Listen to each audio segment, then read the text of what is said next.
And ladies and gentlemen of the jury, the prosecution is not going to get that man today. No.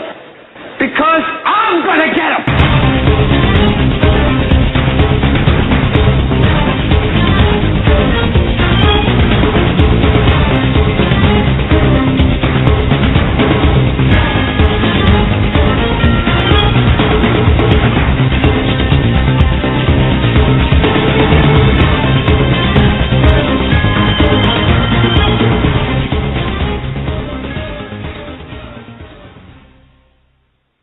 This is the Hagman and Hagman Report for today. It's a Manic Monday edition. It is the 18th day of August 2014. That's 8/18/2014. This is a live broadcast, and if anyone is curious, this is episode number 674. I'm Doug Hagman, co-host with my son Joe Hagman. Together, we are the Hagman and Hagman Report. Folks, you're about to hear 3 hours of incredible programming tonight. Tonight we've got just a fantastic program for you planned. Two very special, very important people, Mr. Steve Quayle from stevequayle.com, and, of course, the Guerrilla Economist. RogueMoney.net is his website. Both linked to HagmanandHagman.com. That's HagmanandHagman.com. That's right. I didn't say HomelandSecurityUS.com, did I? Well, that's because we are moving our home base, our flagship station, to HagmanandHagman.com. We are populating that. Of course, you can from there you can listen live. You can subscribe to our RSS feed. You can grab a hold of our SoundCloud subscription, iTunes, everything you need right from that one location, and, of course, listen live from there. Folks, we broadcast live each and every weeknight from 8 to 11 p.m. Eastern Time. Again, our home base is being moved to HagmanandHagman.com. We're also simulcast by the Christians United Broadcasting Network there. You can tune us in at the HagmanandHagmanReport.com. I want to thank you for joining us. Thank you for deliberately listening to us. Thank you for placing your belief in us, your trust in us. This is something we don't want to squander. This is something we realize it's our responsibility as journalists, as investigators, and most importantly, as men of faith, men of God. And I just want to tell you how much we appreciate and value your listenership. I want to thank you for everyone listening all across the world. I want to thank you for joining us, Joe. Welcome, of course, and it's great to have you in studio, and we're going to off and running on a Monday. Yeah, I'm excited for tonight, and we have a great week lined up this week. Just real quick, we'll have Steve and V are on tonight. Tomorrow, Stan Dale will be joining us in the second hour Wednesday. Greg Jackson, author of 40 Things to Tell Your Children Before You Die, will be joining us Wednesday. Thursday, Paul McGuire will be on, and Friday, Timothy Alberino. So it's going to be a fantastic week.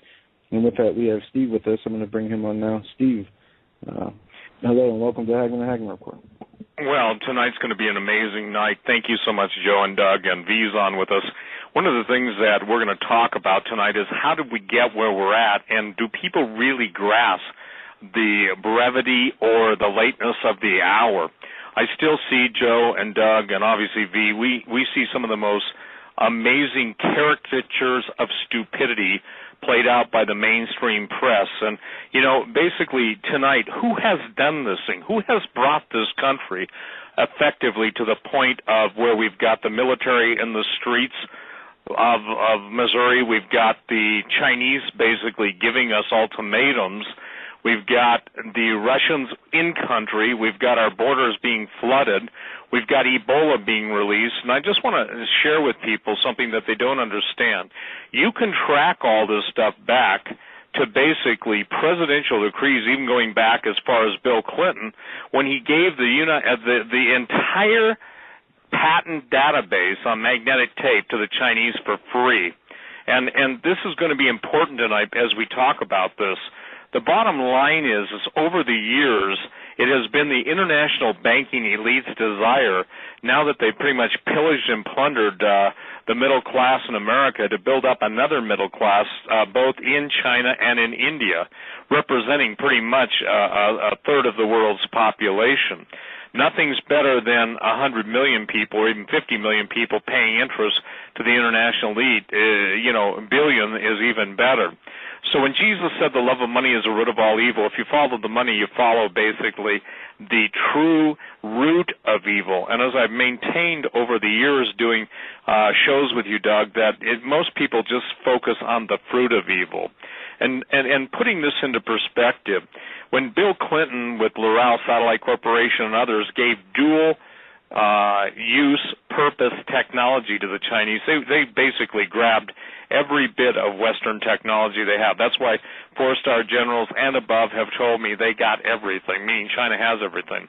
The point is that the Chinese white papers have gone into great detail on how they see the United States, but the tragedy in all this is simply this, that in a kingdom of lies, telling the truth causes the powers to be unfettered access and their power to destroy. That's an SQ statement. We live in a kingdom of lies. We live in a virtual world where everyone's attention is on something else. And tonight, V and I are going to talk about the great disparity between weapon systems of the West and the absolute insanity of destroying our military before our very eyes. The point is that we saw the news today that 8,000 Navy personnel are going to have to basically justify their existence. I'll boil that down to everybody. They'll either have to swear allegiance to the current regime in the slaughterhouse or they'll be out. And for the record, I will no longer, and if you hear me say it, Doug or Joe, correct me on the spot, I will no longer refer to the capital of the United States as what it goes by. It has become a slaughterhouse. It's dripping in blood. And for the record, given the fact that every man, woman, and child is now in harm's way in the United States of America, we built the military-industrial complex with our taxes, and now that's turned against us. So I'm going to turn it over to V. What a lot of people don't know about V is in one of his roles with the banks that he was basically an analyst for, he was tasked with checking out different weapon systems. And that used to be a fair reading of mine. I used to read Jane's Defense Weekly and all the Jane's publications for excitement. For those of you that don't know about it, you can look up Jane's Defense Weekly. Basically, who's got what weapons, and you know what? It's always a higher form of killing. And so with that, I'm going to bring on V. V, thanks for coming on. I think we need to tell people what is really going on, because it isn't suicide by stupidity. It's nation-side by design. Go ahead, sir.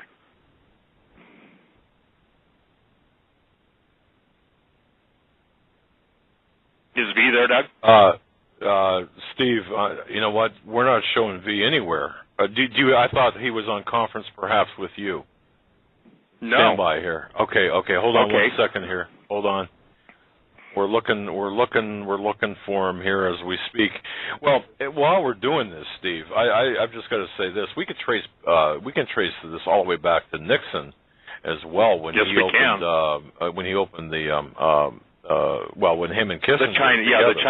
Kissinger, the China window, but behind the scenes it was George Bush's father, Prescott, that opened that door up along with Kissinger, who has always been kind of the right-hand man. I think that, tell me when V comes on, you know, Doug, one of the biggest stories in the history of the United States was the one that a lot of us were breaking back in November 8th or 9th of 2010, and that's the infamous Chinese missile that was fired off the coast of California.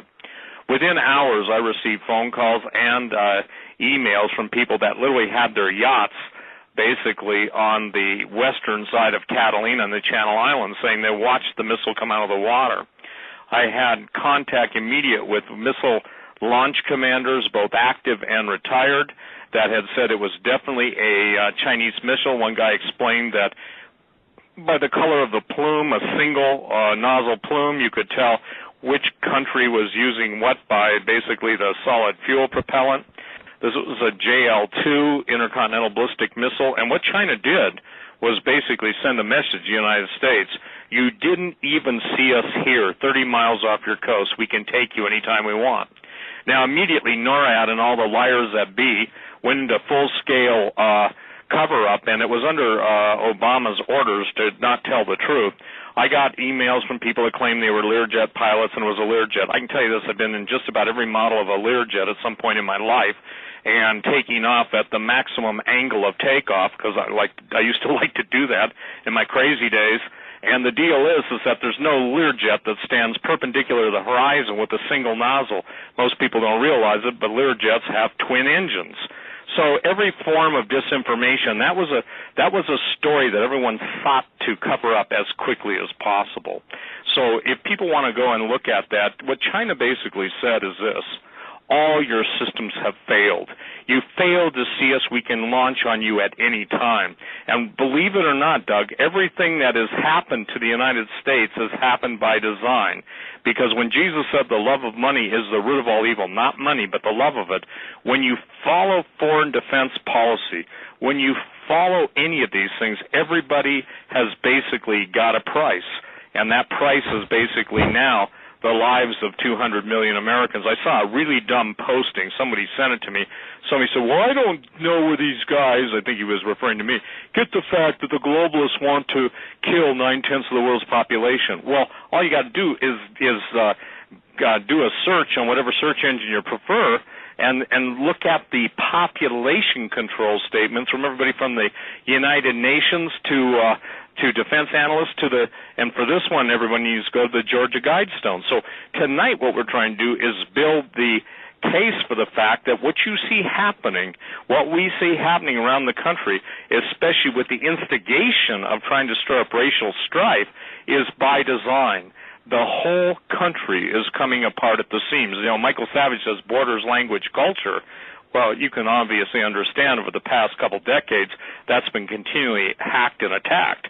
But now we're at a point where the defense posture of the United States has been so compromised that you every day you hear of some new form of surrender, whether it's 8,000 Navy, I forget the name of the officers, first officers or whatever, then the Air Force, 250 flag officers and generals fired. And you know why they were fired?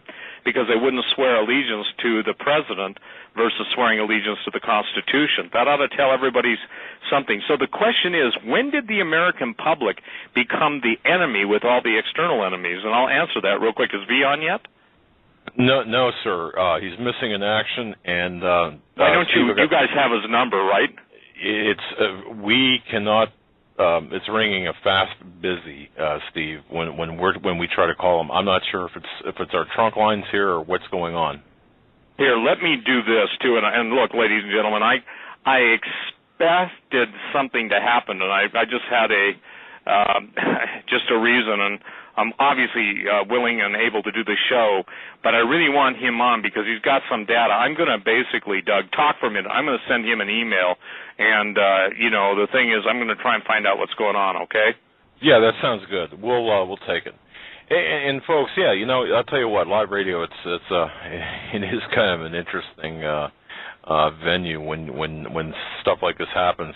Steve and I were talking earlier today about this very topic, and the red tide, the communist Chinese targeting of America. Folks, I got to tell you something. If you remember way back when Napoleon Bonaparte, of course you wouldn't remember this, you would read about this, when China awakens, the world will tremble.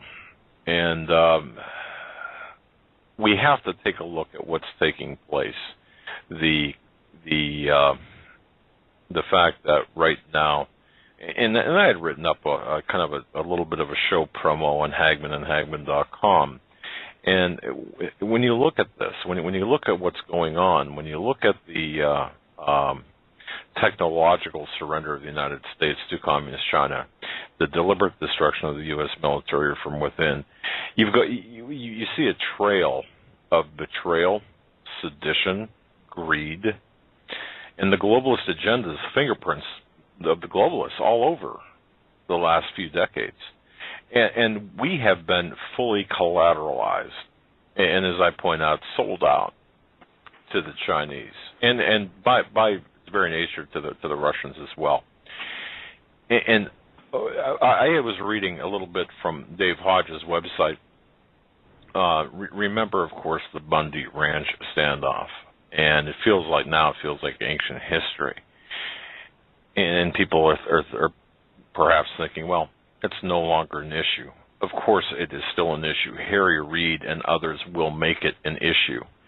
And from Hagman and Hagman.com, there are some very important links in that article that show promo.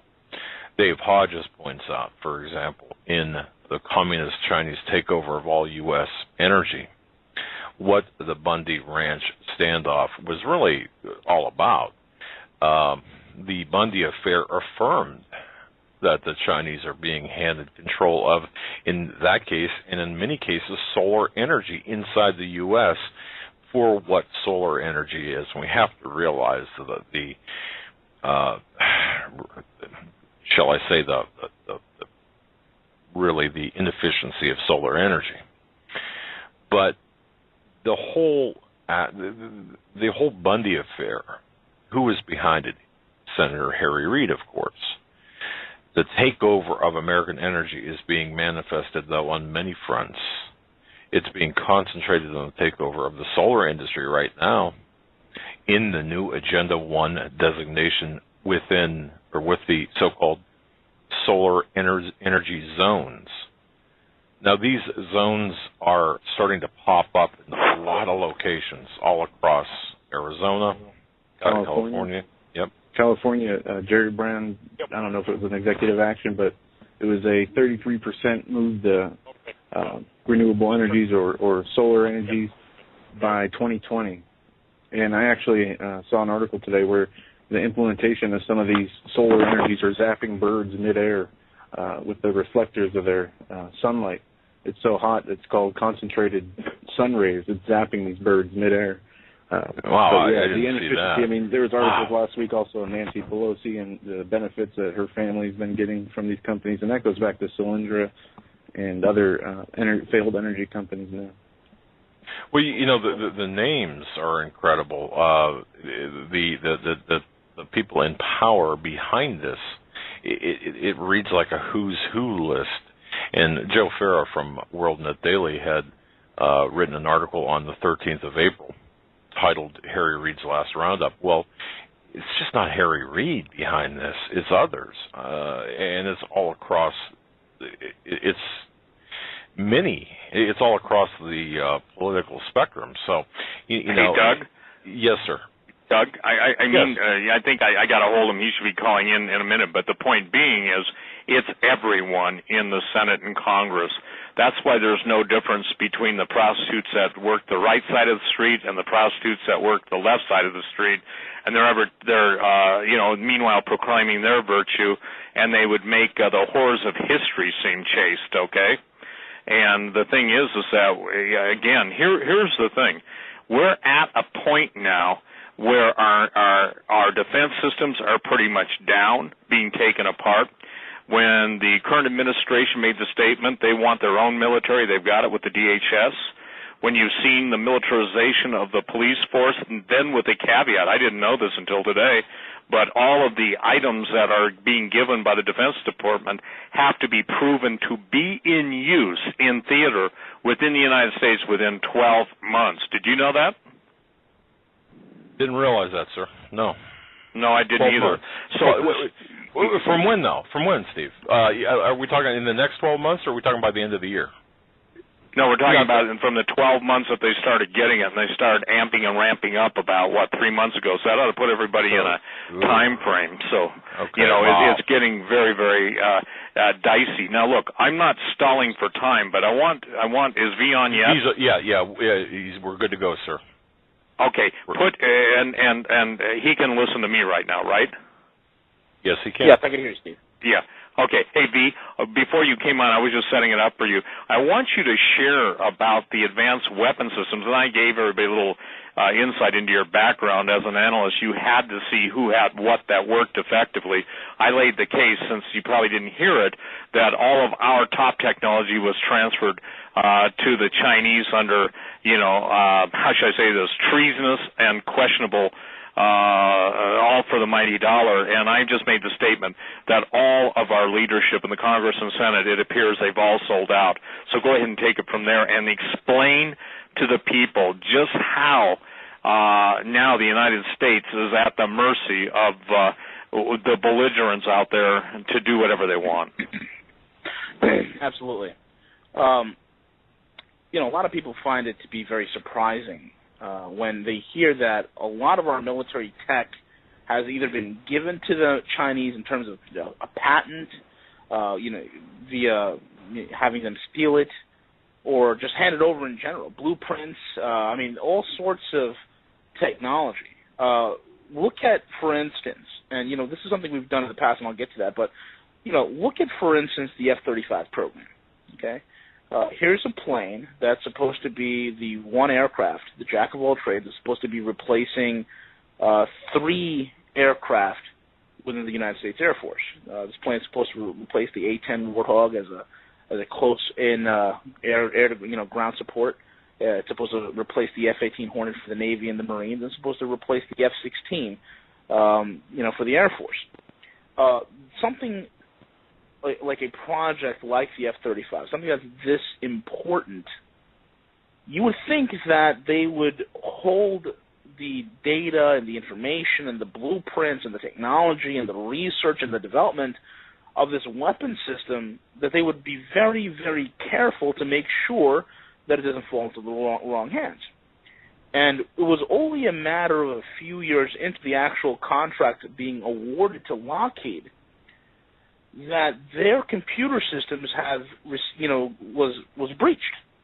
It was breached, and a lot of the technology was stolen, and it was stolen by the Chinese. And it was actually put out there by the media that Lockheed might have been hacked by Chinese hackers, and a lot of the F-35 blueprints have been stolen and taken. Now, this is significant because most, advanced projects, especially the military sense, if it's, very important in the past, they were all done by computers that are not networked into the wider internet, so to speak. Okay, these were all off the grid, off network, within, contained intranets. So this is not something that's going to be, easily, something that somebody would hack into and steal. That was not the case with the F-35. And that has not been the case with a few other weapon systems, some of the missile technology that we have as well. So fast forward, and what happened? Well, in 2013, and we've seen this in 2012, but in 2013, the Chinese, while we're having all sorts of developmental problems with the F-35, it really isn't a be-all, end-all. It actually is a flying lemon, so to speak. It's a terrible plane. You fast forward to about a year or so ago, and you see the Chinese release their version of the F-35, and I believe they call it the F-30, the Golden Eagle, okay? The F-30 looked like a twin-engined F-35 with some very strong design cues of an F-22 thrown in there. Now, this is unbelievable. It's unprecedented. But it should not come up as a surprise because this is exactly what we did when the Soviet Union collapsed. And there has been, ever since the end of World War II, a massive amount of technology transfer. Okay, I mean, look at the similarities, and I think Anthony C. Sutton, who was a former scholar over at the Heritage, the Hoover Institute, Anthony C. Sutton wrote a wonderful book. I think the book is called Western Technology and Soviet Expansionism. And that book detailed, part by part, serial number by serial number, the very engine technology being transferred, the very propulsion systems, the very radar systems, right over to the Soviet Union to build them up so they can be the enemy, the best enemy possible that the money can buy. And it became the absolute best enemy that was required for the next 50-some-odd years during the Cold War. So it was very, very interesting to see this. Now, these guys who, who have built up the Soviet Union, who've transferred a lot of the technology to the Soviets, are doing the same thing with the Chinese. A lot of their sub-launched nuclear ICBMs, intercontinental ballistic missiles, were actually built using U.S. designs. A lot of the Chinese, their cruise missile ships, a lot of it is a bite-off and re-engineering of the Aegis cruisers that we have with the Aegis radar system, in which still is a very effective radar system. It's a phased array. It's not it's no longer a ship looking for with a radar dome that spins on top, but it's a phased array, meaning it has radar on the sides on these large surface areas on the ship that are able to give out bursts to create an absolute umbrella of protection for the fleet. The Chinese copied that. Look what the Chinese are doing. They've purchased an old Russian aircraft carrier. They've revamped it, rebuilt it, and they're putting it out to sea on sea trials. Their carrier crews are being trained very similar to the U.S. crews. Now, even though this, the Russian carrier, the Chinese carrier, the Yingling, is very similar to the Admiral Kunitsakov carrier that the Russians have, the difference being is they have put much more reliable engines in there, they've put much more reliable electronics in there, so it's not prone to the reliability and the breakdown problems that the Russians once had, and their crews are being trained exactly like U.S. crews. So these things are happening, folks, because China is being built up as a massive counterweight for the U.S. So most of our politicians, who, again, are short-term thinking people, as soon as they get into the office, what they're looking to do is, I want to make as much money as I can, I want to cut as much deals as I can, and I want to get out. That's what they want to do. And if they can continue making money for the first 4 years, or the next 40 years, as long as they can hold on to office and make money, that's their number one thing. It's not about what's good for the country. It's not about what's good for the people. It's about what's good for me. What's in it for me? That's their whole entire paradigm.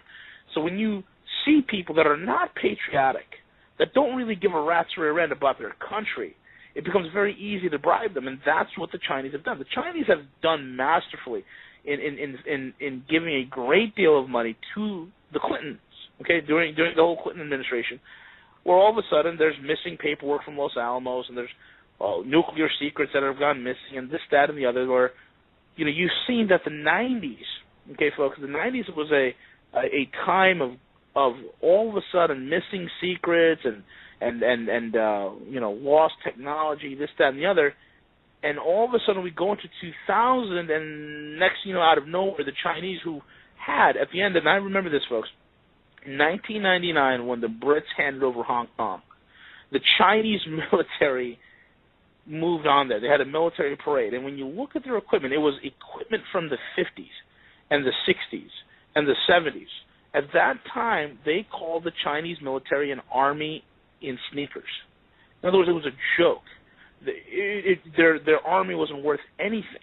It was one of the largest militaries in the world per capita, but in terms of any sort of technological progression or prowess, it wasn't there to be seen. They didn't have much of a navy. There was no submarine fleet, really. The submarine fleets that they had were very old, very ancient. It just was very. They didn't have a blue water navy that they can project their power to. So this was the situation with China.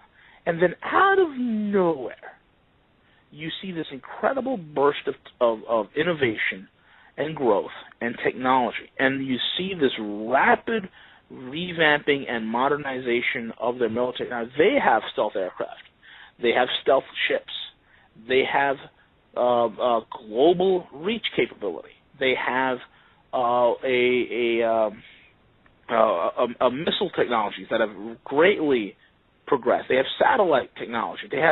They're leading the world in microchip processing. And folks, right now the fastest supercomputer that we know of, okay, is now in the hands of the Chinese. They've made it. So you see this burst of growth. It's unbelievable. You have a country for 50 years, technologically and infrastructure-wise and militarily, it's been stagnant. And then all of a sudden, you see that towards the turn of the century, a massive explosion, rate of growth, the likes of which no one has ever seen. And that can only be done if they were given something. You don't advance a program that would typically take a nation 25 years to achieve. You don't achieve it in 5 years unless somebody gives you something. You see what I'm saying? So that's the thing about the Chinese that most people don't realize. So who gave them this? Well, it's our dirty, rotten politicians, number one, and our defense contractors, number two. You have moles that are in the defense contractors and these defense companies that are selling secrets, not only to the Chinese, but they also sell to the Israelis, which we've heard with the whole Patriot missile thing. They also sell to they sell out the technology to the Russians, and vice versa. So there's no honor among thieves, folks. So the whole detriment to this whole entire thing is that it puts us at a very, very vulnerable position.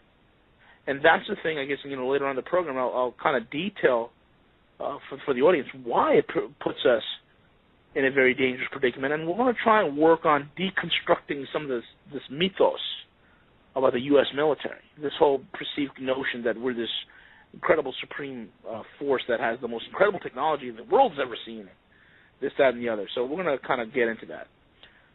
Steve. And Steve, it's interesting, by the way, and V, it's interesting that the Clinton administration gave a lot to China, and don't forget when NATO, I should say, accidentally bombed the Chinese embassy in Belgrade back in, there was a NATO raid back, I think, when was that, 1999, perhaps, late 1998 sometime in that. But shortly thereafter, and of course, the Chinese were given technology to launch a satellite.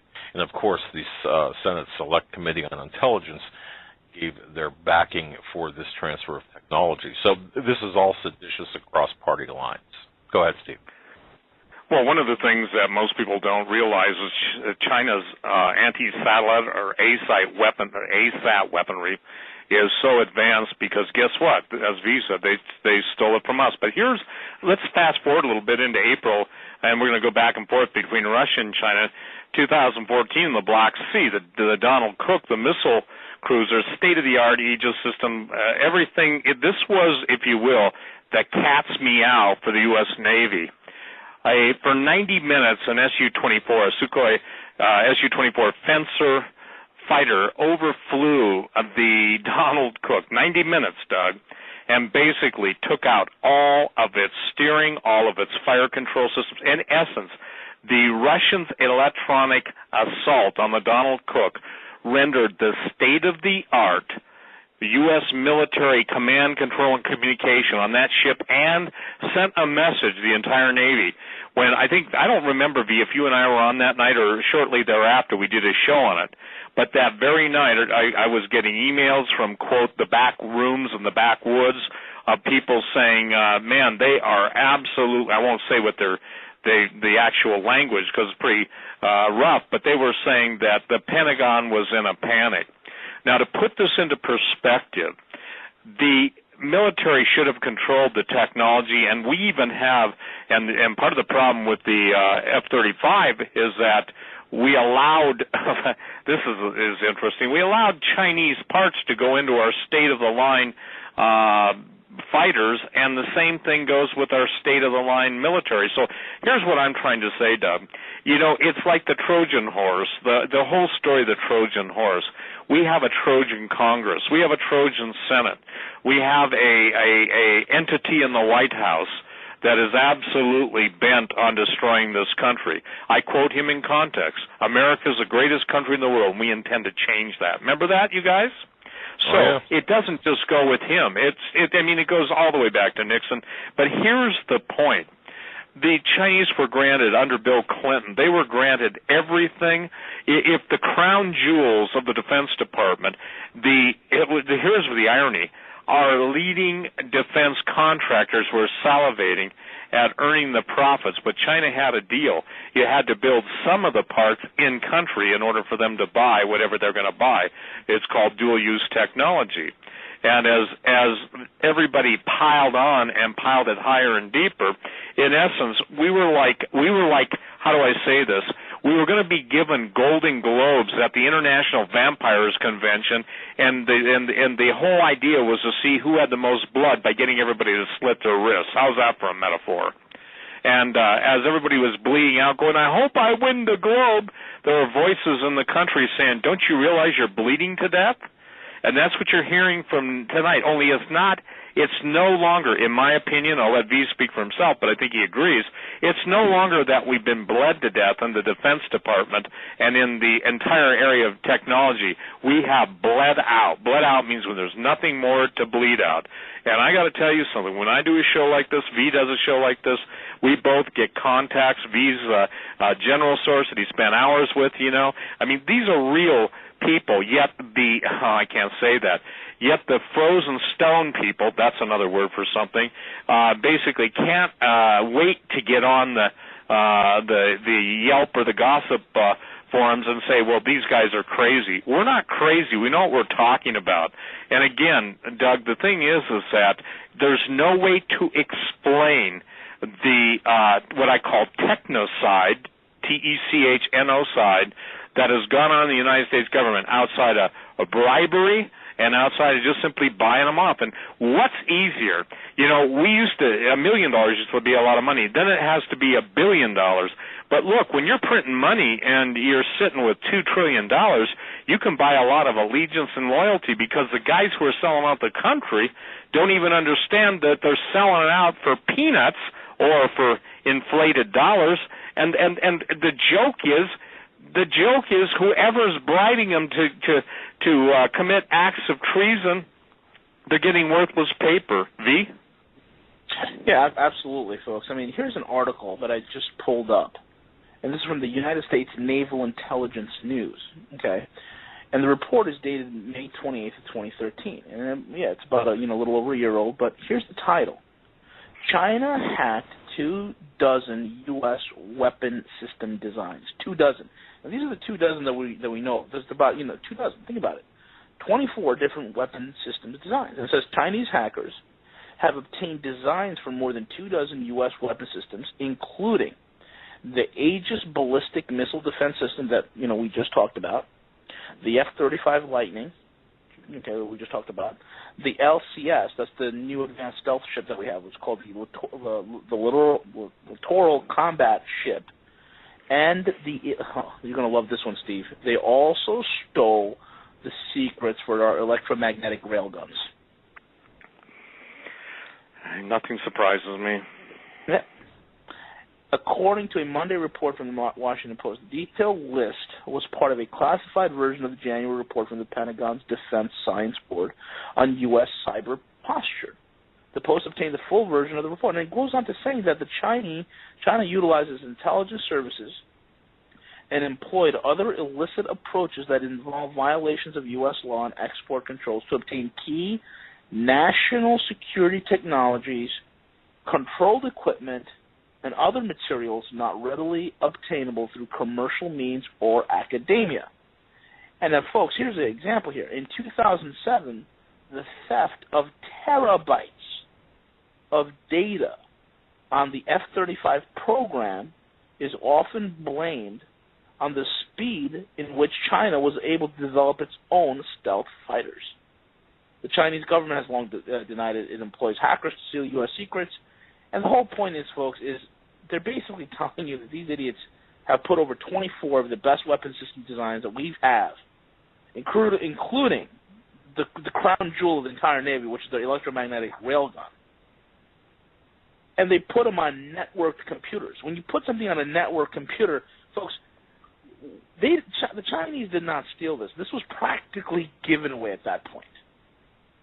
And that's the thing that you got to understand. This is unbelievable. It's also unbelievable in the sense that when you look at technology like the LCS, the Littoral Combat Ship, and if you have an opportunity to Google it.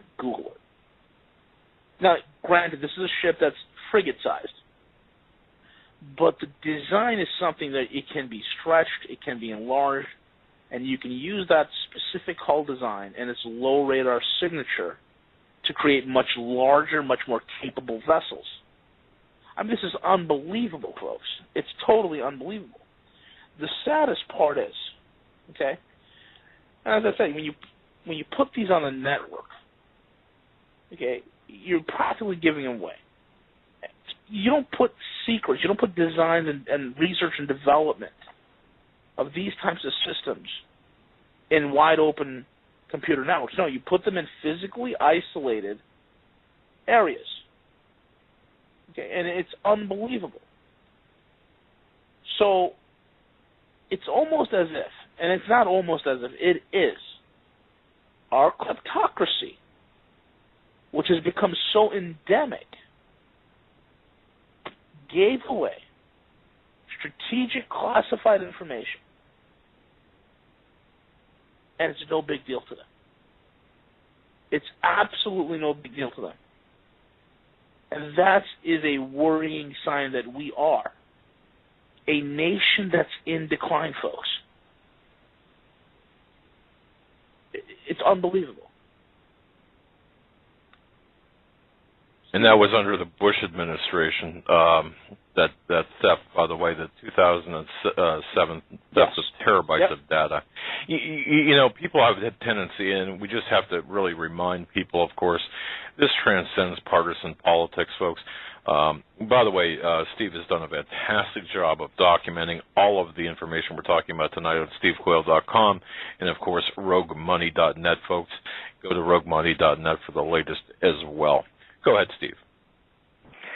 Well, one of the tragedies, and this is something I believe is going to be used against the United States because, again, I posted on my website, I think V and I did a show together, or I did one, and forgive me, so many shows, but on the white papers of Chinese. Years ago, I became friends with the inventor of the neutron bomb, the actual guy, Sam Cohen. I interviewed him numerous times on, I think, the Blueprint for Survival days, and how I wish I still had those, those tapes of those shows. And by the way, if Steve Melching's listening to this or anybody knows him, would you ask him to send me an email, because I'd like to get those shows, and obviously I'm willing to pay him for those shows. The point is that the neutron bomb works differently than any other nuclear device in that it basically keeps everything intact, Doug and Joe, and V obviously knows this, but that was given to the Chinese by George Bush Sr. as China was opening up. Someone says, well, you can't prove that. I proved it when I had the guy that invented it on the radio with me, and he said that on the air. Hawk just sent me an email. He remembers it. By the way, Hawk remembers more of my shows than I do. God bless you, Hawk. He really does. Sometimes I skip a few things by a few years, but he doesn't. So here's the thing. The neutron bomb can be used, and it doesn't have the fireball. It doesn't have the sheer explosive force that knocks down buildings, but it kills everything within its design radius that's living by basically just flooding a neutron wave over the people. When people were BSing and trying to describe or deny red mercury, I had him on. He was saying, of course the stuff exists. Now, it's not the stuff that people are trying to sell on eBay. It's called mercury antimony oxide. There's a book called Red Mercury written, and I forget who the authors are. But the point is that the neutron weapon is what will be used against the United States. Imagine this, Doug. Take any capital of the United States, let's say 100K. Imagine strategically pre-positioned neutron bombs. They don't have to be delivered on a missile or rocket.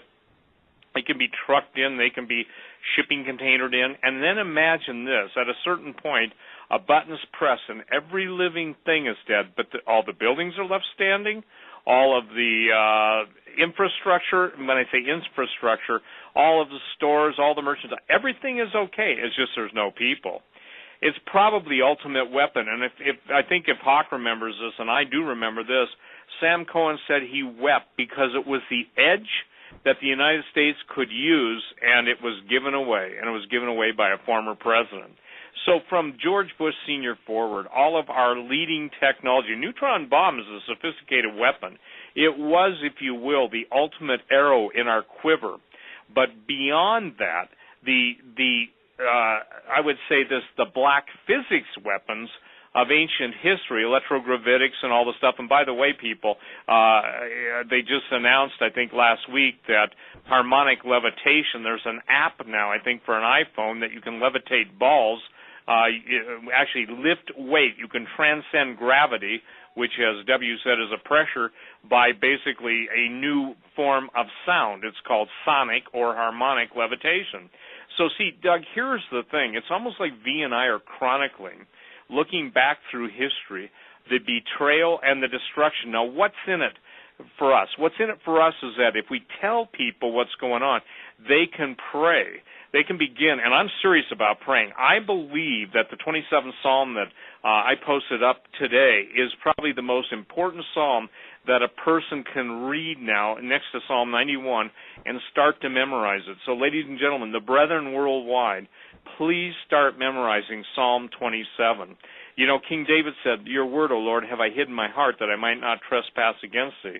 And as someone who is guilty of many trespasses against the Lord, I'm trying to basically say, Lord, help me to focus on your victory and on your perspective, not what I see. Because, listen, you can use a word in front of storm, whatever you want to use. You can use whatever hits the fan. But I'm telling you this, it's a liquid goop falling down. And again, I got an email from some guy. God bless him. He meant good. But he said, you need to tell people, Steve, because of your radio presence that, you know, if we only do this and we only do that, we can turn around. No, you can't. Our nation is turned unto judgment. So talking about the weapon systems now, we're talking about state-of-the-art. Every aircraft carrier is toast due to the Russian Squall missiles, some of the hypersonic stuff. And by the way, Hawk and I, 15 years ago, maybe longer, we're talking about hypercavitation of torpedoes. That means, Doug, instead of, you know, the old World War II vintage torpedoes or Korean, we've got things that can travel so fast underwater because by hypercavitation they create an airspace and the torpedo works through that airspace. We're talking about stuff too. There's two levels of this whole warfare thing. There's the stuff that V and I are talking about that's pretty well known, and James writes about it, and V basically had to rate it and check it out to see if it was what it was. But then there's the whole thing too in the world of black physics and ancient warfare, and that's when people get really nervous. They can't even believe us, V. We're talking about the normal stuff like missile frigates being completely shut down and the ship having been hauled into port, and literally that's sending a message. And Doug, again, I want to make this clear. What that said is that the entire Navy was basically a U.S. Navy, our top-of-the-line stuff was rendered inoperable instantly. And for 90 minutes, if you think about that, 90 minutes, it was the ultimate mocking of the United States' high technology. Go ahead, B. Absolutely, folks. I mean, you know, there's a lot of things that happen behind the scene. Okay, you know, we're kind of detailing for you guys the entire military gutting that's been going on. Okay, we're no longer a defense industry that's, you know, looking at real results. Okay, they're not buying the results anymore. They're buying marketing. Okay, you can see this with the F-35 and the absolute waste that it is in terms of it being an absolute money pit in which taxpayer dollars are just vacuumed away into Lockheed. It's an absolute disaster. So that, I believe, is totally what the whole idea of the F-35 is. It is designed to be a money pit. It is designed to never really fly, fight, or do any of those things well, but just to be a proverbial money pit into which a desperate company is causing American taxpayers to throw their money at. You look at the fact that this is occurring. You look at the fact that, you know, you have the other useless weapon systems like the Stryker. And folks, you look at all of these things and you add them together, it's absolutely undermining us as a military force.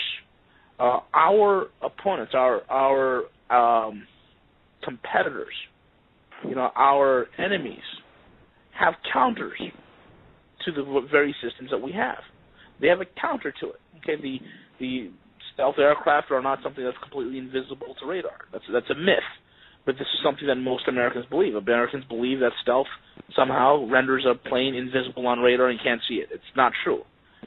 I can track every single F-35 plane out there, and this is a fact, using the very same radars that they used during the Battle of Britain back in 1943. Okay? The same long wavelength radars are able to detect stealth aircraft. The newer ASA radars are able to detect stealth aircraft. There's nothing that can be invisible from radar. That defies the very laws of science and physics. Okay? So you can diminish some of your radar cross-section so it doesn't reflect as much, but that's about it. But to render it invisible, that's more marketing than reality. Okay? So when you put the things that we have against of what our opponents have, you see that we're at a disadvantage. Case in point, back in 2008, we had an exercise, and the United States had an exercise with the Air Force, and it was the United States Air Force versus the Indian Air Force. It was called COPE India 2008. At that time, the Indians flew their best plane, which is the Su-30. They've recently upgraded to the Su-33 MKI, which is a very advanced aircraft. It's a Russian airframe, but using Indian, Israeli, and French avionics. It is a very nasty plane. It's an incredible dogfighter. Probably, it's arguably one of the most capable, if not the most capable, fighter that's fielded today. So we took our F-15s and our F-16s, and we, flogged them against the Indians. The Indians had a kill ratio of 8 to 1. That's incredible. That means for every Indian aircraft that the Americans shot down, the Indians took down 8 Americans. It's unprecedented. Okay, so there goes some of the disadvantages that we have. Look at what we're flying today, folks. The majority of what's made up in our Air Force are designs from the 70s. The F-15, the F-16, okay, and the early 80s, like the F-18. These are considered what's called fourth generation aircraft. We're not fielding anything new. We're not fielding the latest fifth gen. The only fifth gen aircraft that we have in service is the F-22. And that thing, you can't fly it above 25,000 feet without its oxygen sensors failing, and it winds up choking out its pilots. You can't fly it in a lightning storm because it's not certified to fly in a lightning storm or a thunderstorm because it can render its sensitive radar skin inoperable. It can damage it. So, what is the point? This is ridiculous if you think about it. Nobody with common sense would sign off on a program like this. And it's, I don't blame Robert Gates for canceling the F-22. I really don't. It's not that great of a plane. The problem is, folks, we're spending money in places that we don't need. We're not developing weapon systems that are useful. We're developing mediocrity. We're developing mediocre weapon systems and mediocre programs, and we're just passing it off as first-class, world-class, and world-beating, or, look at the F-22. It's got these flaws. They're not calling it an air superiority fighter, which was the title given to the F-15, and rightfully so. The F-15, is a fantastic airframe. But they're calling it, it's got to be better than air superiority. We're going to call it air dominance. So you hear this myth built on the F-22. Oh, it's an air dominance fighter. As soon as the F-22 is in the air, nobody could see it, and it just mysteriously shoots all these planes out of the sky. It's garbage. And what is it shooting out of the sky with? What kind of missile is it using? It's using an AIM-120 AMRAAM. And for those that don't know, if you all remember Pastor Bruce, he worked at one point as an engineer with Raytheon to help develop the AIM-120 AMRAAM. And back in the 70s and 80s, especially the 80s and the 90s, the AMRAAM was a great missile. Not anymore. It really isn't. It only has maybe a 30 to 40% kill ratio. So think about it. That's it. We only make 2 air-to-air missiles: the Sidewinder, the AIM-120 the AIM-9 Sidewinder, and the AIM-120 AMRAAM. That's it. The Russians have 5 different air-to-air missiles. So if an American, just put it to you this way: if you were an American fighter jock, and you're in a missile, you're shooting off your missiles, against your opponent, you only have two in your arsenal. You got the Sidewinder, the AIM-9, and the AIM-120. That's it. Both of which don't have 90 or 100% kill ratio. So you're hoping that the missiles you fire will be able to take out your opponent. But let's say your opponent is Russian, Chinese, or even Indian. They have 5 different types of air-to-air missiles. That means it's 5 different types of missiles that you have to develop countermeasures for. So if you are able to evade 1 or 2, you're guaranteed to get hit by the 3rd or the 4th. And that's how they develop. See, the Russians are very practical in developing their military. Look at their tanks. The T-90. It's almost half the weight of the M1 Abrams. It's a fast tank. It has a very nasty gun. It has some pretty impressive armor. Okay, granted, head-to-head, it might not, win against the Abrams, but it has the mobility, the firepower, and it can shoot missiles from its turret to take out tanks and or aircraft. That's innovative. So this is the type of stuff that we're not ready for, folks. Okay, and when we are in a desperate situation, it's going to put us in a bind. And then you want to talk about, after ruining the weapon system, Steve, what is the next thing that they ruin with the military? Military's morality. And Steve, I think you're the one who sent me the link about that Okinawa gay parade that they're doing on that military base. Yep. With the cross-dressers. So you have this absolute undermining of the military morally. You're putting women in combat. You get rid of don't ask, don't tell. Now homosexuality is something to be embraced and celebrated. Folks, these are things that weaken a fighting machine.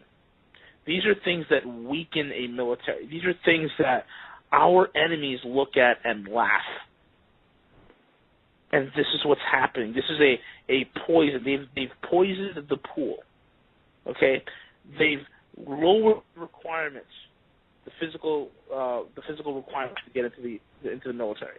They've made these boot camps easier from what it was 10, 15 years ago. They're making it the requirements lower so that women can also pass an obstacle course. These things are going to absolutely annihilate us when the time comes. And this is something that no amount of liberal engineering, no amount of social engineering is ever going to fix, because the damage has already been done. Steve. When you get into the realm, too, of transhumanism and the Borg and the merging of machines and the takeover of literally human will, human fighters, the thing that I love, and I'm saying this, I love about Russian weapon design is that it's always practical. They still have, the Russians still use old technology that basically is impervious to EMP. My concern with EMP is obviously with the weapons that can generate electromagnetic pulse guns, and the Russians do lead the world in Tesla physics. End of story. There's a lot of arguments, and people say, what about all our secret stuff? Well, for every measure, there's a countermeasure. And again, the fact is, V, is that we're at, how do I say this?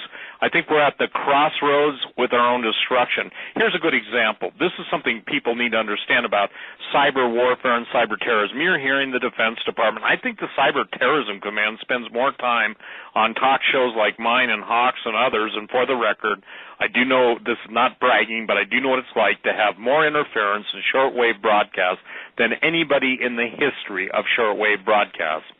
How about this? Chinese University, Red Chinese University, opened a branch office in Dayton, Ohio a number of years ago and was hired, you're going to love this, as a defense contractor by the DHS in an anti-cyber terrorism program. U.S. taxpayers paid them to infiltrate. You see, here's the thing, V. I believe, somebody once said, well, you're talking about all fifth column stuff. I said the numbers into the columns are astronomical. There is no place they have not infiltrated. And for the record, the scripture is true. the borrower becomes servant to the lender. And when we come back in the next part of the show, you said something, Doug, at the beginning of the show. I can tell you this, that every national park in the United States and every place else in this country is already given over to the Chinese as collateral for all their loans. See, they don't just give Yankee Devils money. They're always Yankee Devils have strings, and that's when you give something to someone with strings, they become your puppet. Go ahead, Doug. Number 2 of the Hagman and Hagman Report. On this, the 18th day of August, 2014, I'm Doug Hagman. In studio with me is Joe Hagman. On our newsmaker lines, we've got Mr. Steve Quayle, stevequayle.com, and V, the Guerrilla Economist, who, by the way, has got his own weekly radio show. Just go to roguemoney.net for information, roguemoney.net. By the way, a lot of great information on both sites, required reading, certainly our show prep every day. Welcome back, folks. V and Steve. Steve, I'll turn it over to you, sir. Well, I think that given the fact that everything in this country is indicative of a nation under siege, soon to face destruction, I think people had better just basically do some honest soul searching and look at everything in perspective. We've got a situation now that's being fomented in, obviously, Missouri. We've got a situation now that is pretty much escalating even beyond what happened in Los Angeles with Rodney King. We've got a situation now that basically has seen people from Oakland, instigators, Black Panthers coming in, others coming in to make this a bigger thing. Now, people have got to understand, part of the plan to overthrow the United States was to generate race riots. It is to basically cause the people in this country to be so focused on what's going internally that they fail to see what's going externally. Let me give you a good example. We can talk about weapon systems, but let's talk about the human weapon. Now we've got an Ebola situation that we have open borders. You can't tell me that closing the gate after the horses are out are going to keep the horses within the confines of the gate. When I posted the story on my website today showing what Vienna, Austria is doing, I want everybody to go and look at how Vienna is dealing with an Ebola or a potential Ebola infected person or carrier. When you're dealing with Ebola, it's a BSL, Biosafety Level 4. It is the most dangerous, or a group of very dangerous pathogens. Yet, instantly, Doug, and we've talked about this, to remind everyone, we should have had quarantine about a month or two ago, but we didn't. Then we heard silly statements that the British are tracking 30,000 people. They should have only had to track 3 people. The point being is a globalist, and here's again, maybe in a little while we'll get to the population control statements. One of them is really important to understand that, Claire Chambers basically said this: since its inception, the United Nations has advanced a worldwide program of population control, scientific human breeding, and Darwinism. And the point that is critical for people to understand is even Robert McNamara back in 1981 said there are many ways to make the death rate increase. What I'm trying to put into perspective, and V's trying to put into perspective, is the lateness of the hour. You can read about the book of Revelation, and you can basically say, well, that isn't happening yet. Oh, yeah? Well, the Pacific Ocean now, it's coming out. Fukushima, we talked about it.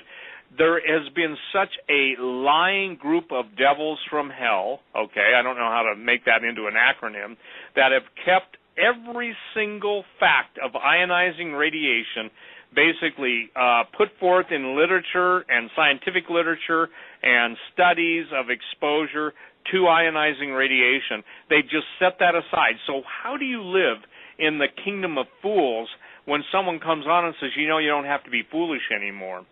If you listen, here's the point, if you listen to mainstream media, if you tell me, well, I don't believe it because it's not on Fox, I don't believe it's because it's not on MSNBC or CBS or ABC, then you're already part of the Borg. Here's the bottom line. The contempt for humanity now is being played out for all to see. There's one that Jesus said comes only to kill, to rob, and to steal, and to destroy, and that's the devil, okay? There's a supernatural element to this. It's not just Russia. It's not just China, the United States, North Korea. It's not just the nations of the world, but it's the entities behind them. In the book of Daniel, the prince of Persia withstands Daniel's intercessory prayer, and Michael and Gabriel both have to fight him for what, 21 days? So the point is that there are unseen forces loose. And now it's given to the angel to take peace from the earth. I would dare anybody to tell me there's peace on the earth. Look at the Ukraine. Look what's going on around the world. Look at the slaughter of Christians. And still, the Christians in America think that somehow it's over there and not here. We have ISIS posting what they're, and by the way, ISIS is nothing more than a group of mercenaries that are funded by some of the world's top intelligence agencies and not just the U.S. You see, ladies and gentlemen, there is a plan in this. It goes back to what Albert Pike talked about in the Third World War. Whether you believe that letter is real or not, I do, from Mazzini. They basically said they're going to turn the Mohammedans against the Christians and Jews. And once they kill everybody off, I'm paraphrasing, then the pure doctrine of Lucifer can come on the scene. Sounds like that's what they're doing, Doug, really quickly. And now it's even more pronounced because there are weapons that aren't high technology. There are weapons where you simply have to take people that are willing to die for their cause, infect them with some of the most dangerous pathogens, and release them. Every single communicable disease that seemed to have been in check is no longer in check and is out of control. Does anybody really take the Ebola quarantine seriously when you've got the border issues? And if you look, ladies and gentlemen, at where all of the people are being bused to and all the immigrants without any health safety, and then you look at the areas of FEMA camps, etc., I think it's pretty obvious to you see. I coined a term years ago, infectons. Those are people that are intentionally infected with the idea of, if you will, they're a viral suicide carrier, and a viral suicide carrier can go to a lot of dimensions. So we're talking not only about, missiles and boats and planes and all of the different rail guns and EMP weapons and the blinding lasers. Guess what? The Chinese were overwhelmingly clear that they possess lasers that can blind everybody on the battlefield. The U.S. has it too. So it's always a higher form of killing. But even at a more sinister level, look at how everyone in the United States is preoccupied with self. I think the selfie thing is probably the greatest, greatest expression of narcissism ever put into a technological base or ever seen on the planet at any time. Selfies. Who started it or watched the selfies take place? People are basically struggling for identity, and they want people to know that, hey, I count. Look at me, I'm with this famous person. Or look at me, I am that famous person. Or look at me, I'm a bored person. It's all look at me, me, me, me, me, me. And into that formula for destruction comes the word of the Lord. Look at him who's able to save you and deliver you from the hell that's coming upon the earth. I won't argue it anymore. I used to say dumb unto death, and now people are dumb unto destruction. And you cannot get away from this fact. Jesus said, if the days weren't shortened, there'd be no flesh left alive. Yet for those, the elect's sake, who are his followers, those days will be shortened. That's why everybody's going, I can't believe how fast time has gone. You said it to me, Doug, a couple weeks ago. I say it every day. Man, I'm 63. I still want to live in the 21 to 25-year period and act accordingly, but I can't, okay? So the point is that we're in a time warp, if you will, but what's being warped is a sense of reality, a sense of being able to process real data. And by the way, the Chinese don't suffer from this, or Russians don't suffer from this, and, say what you want about Vladimir Putin, he's no fan of the debilitating effects of a gay military. It's amazing to me that while on vacation, the number one concern of the president was to make sure he made a statement to all the gay, lesbian, transgender people. I'm not picking on them. I'm only saying, good night, brothers and sisters. If you voted for the guy, then you're going to have to share in the judgment that comes upon him. Where is that? It's simple. To whom ye yield yourself, that's whose servant you become. And the point is that you can quote the scripture until you're blue in the face. You can say, "Oh, I love you, Jesus," or you can say, "Praise the Lord," if you're evangelical. But the point is that you can't deny what's happening to the people around the world, and the fact that brutality. And I know a lot of ancient history, and I know a lot of brutality. And obviously, we're not to the point where they're slaughtering 40,000 people in a day, cutting out their heart and cutting off their heads. But the point is that we are in that mode where the uniqueness of mankind and the beauty of God's special creation is now called into question. And everything, doesn't matter what country you put a name on, doesn't matter what weapon system you define, everything is designed to simply do this: get rid of all the human beings. And that is only pleasing to one. For God so loved the world, he didn't hate it. Yet all you see coming from the religion of the sword is hate, hate, hate, hate, hate. Kill, kill, kill, kill, kill. Blood, blood, blood, blood, blood. And the point is fascinating to me. Jesus didn't stone the woman taken in adultery. He wrote the names of the guys that were committing adultery with her probably in the sand. So no man has done more for the protection of the women in the history of the world than Jesus Christ. Nobody. So when I hear all these, guys talking about this or that or whatever, yet they give a free pass to those who mutilate, who stone, who absolutely do such horrible things to women around the world that I can't even repeat it on talk radio.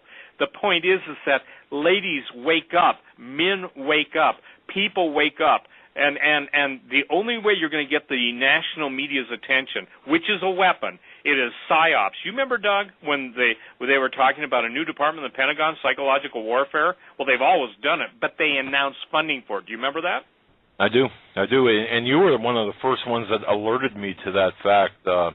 Believe it or not, but yes, absolutely.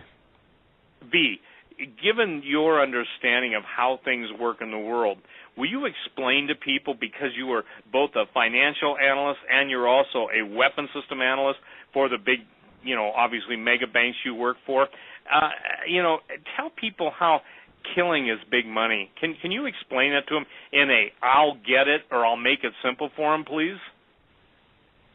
Absolutely. I mean, the same group of people, the same patriarch of a banking family who says, give me the power to print the nation's money and I don't care who makes its laws. The same ilk has also said we make more money in an hour of war than a whole year of peace. So war is big business. There is massive amounts of money to be made. Folks, let's put it to you this way.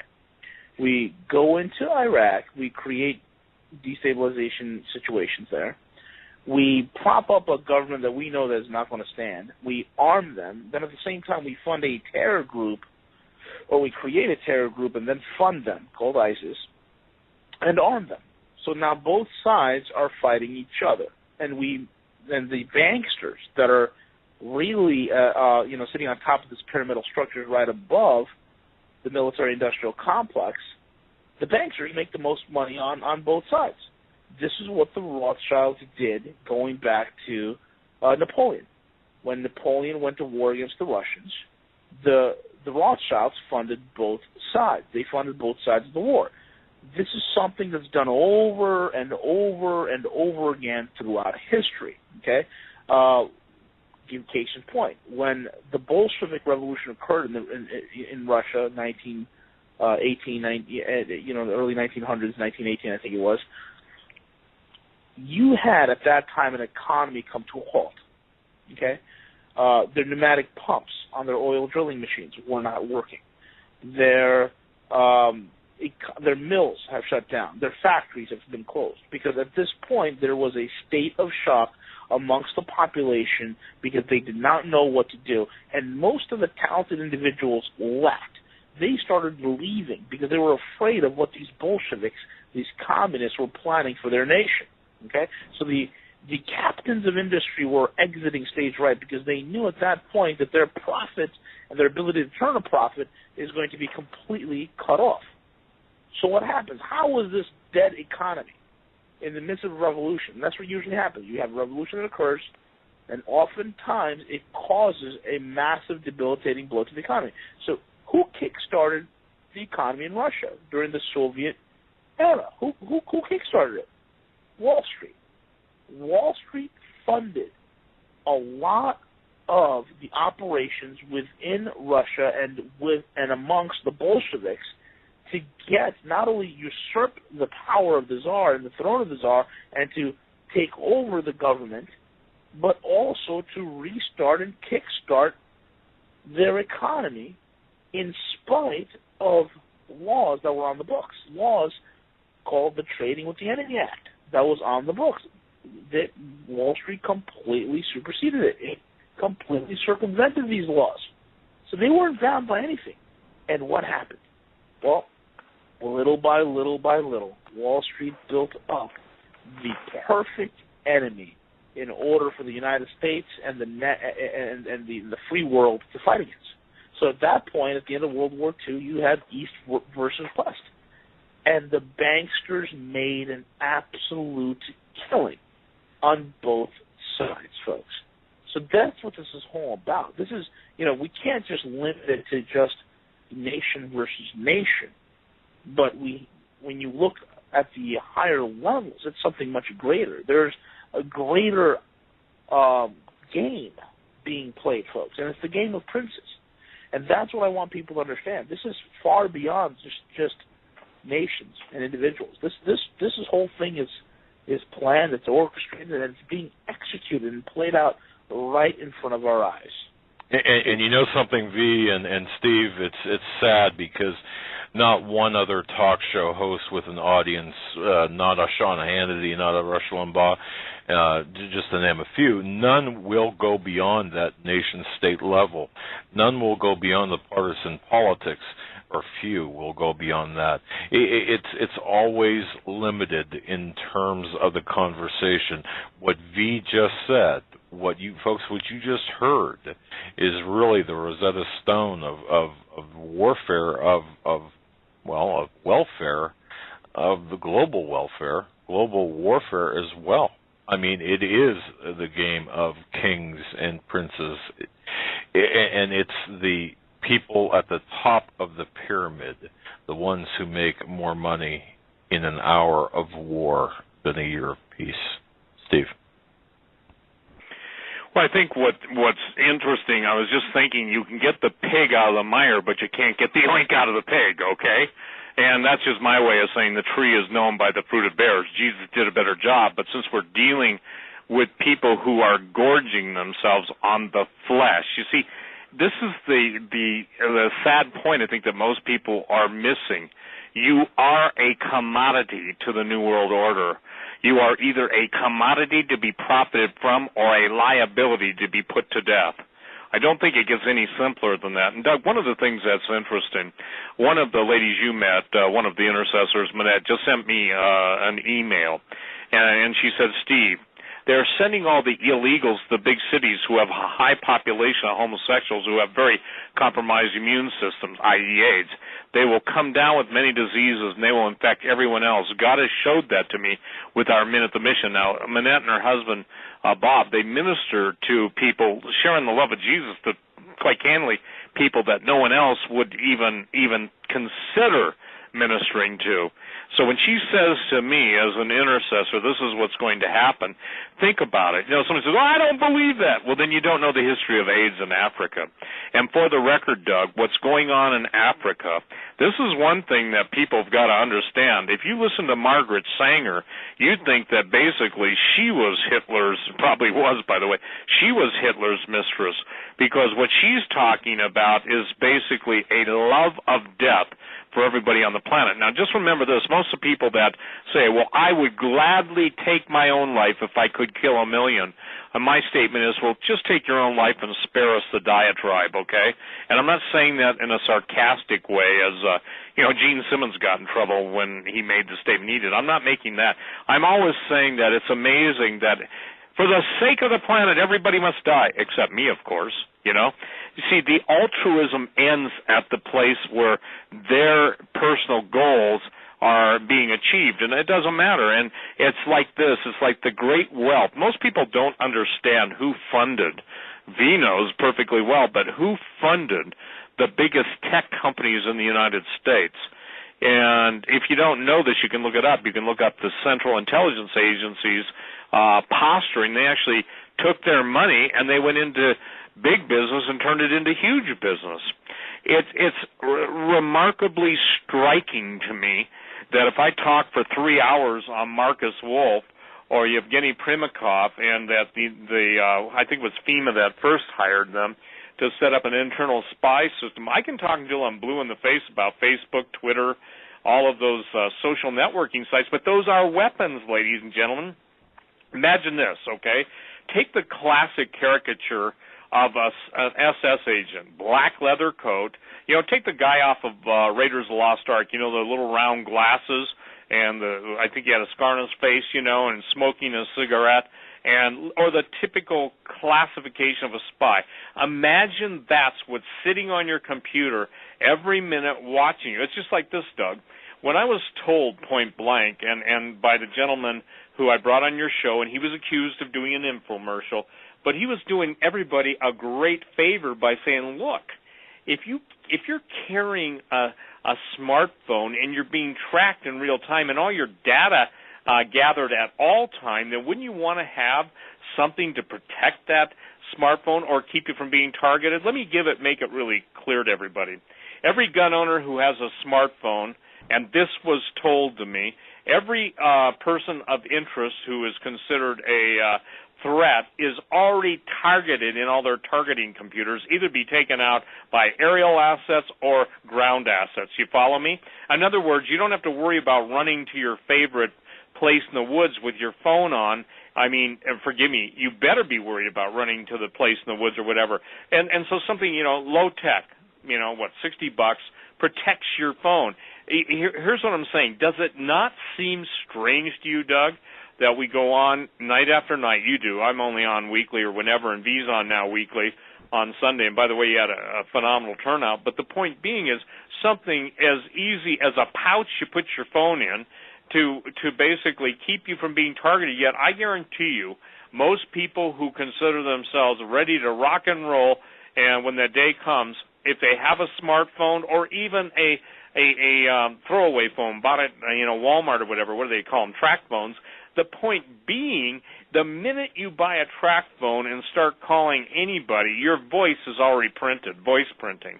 That voice printing immediately matches up, and we're talking about almost infinite amounts of data storage and speeds yet not admitted to by the NSA and others.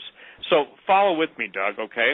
We're talking about freedom. We're talking about the day is going to come. We're talking about that.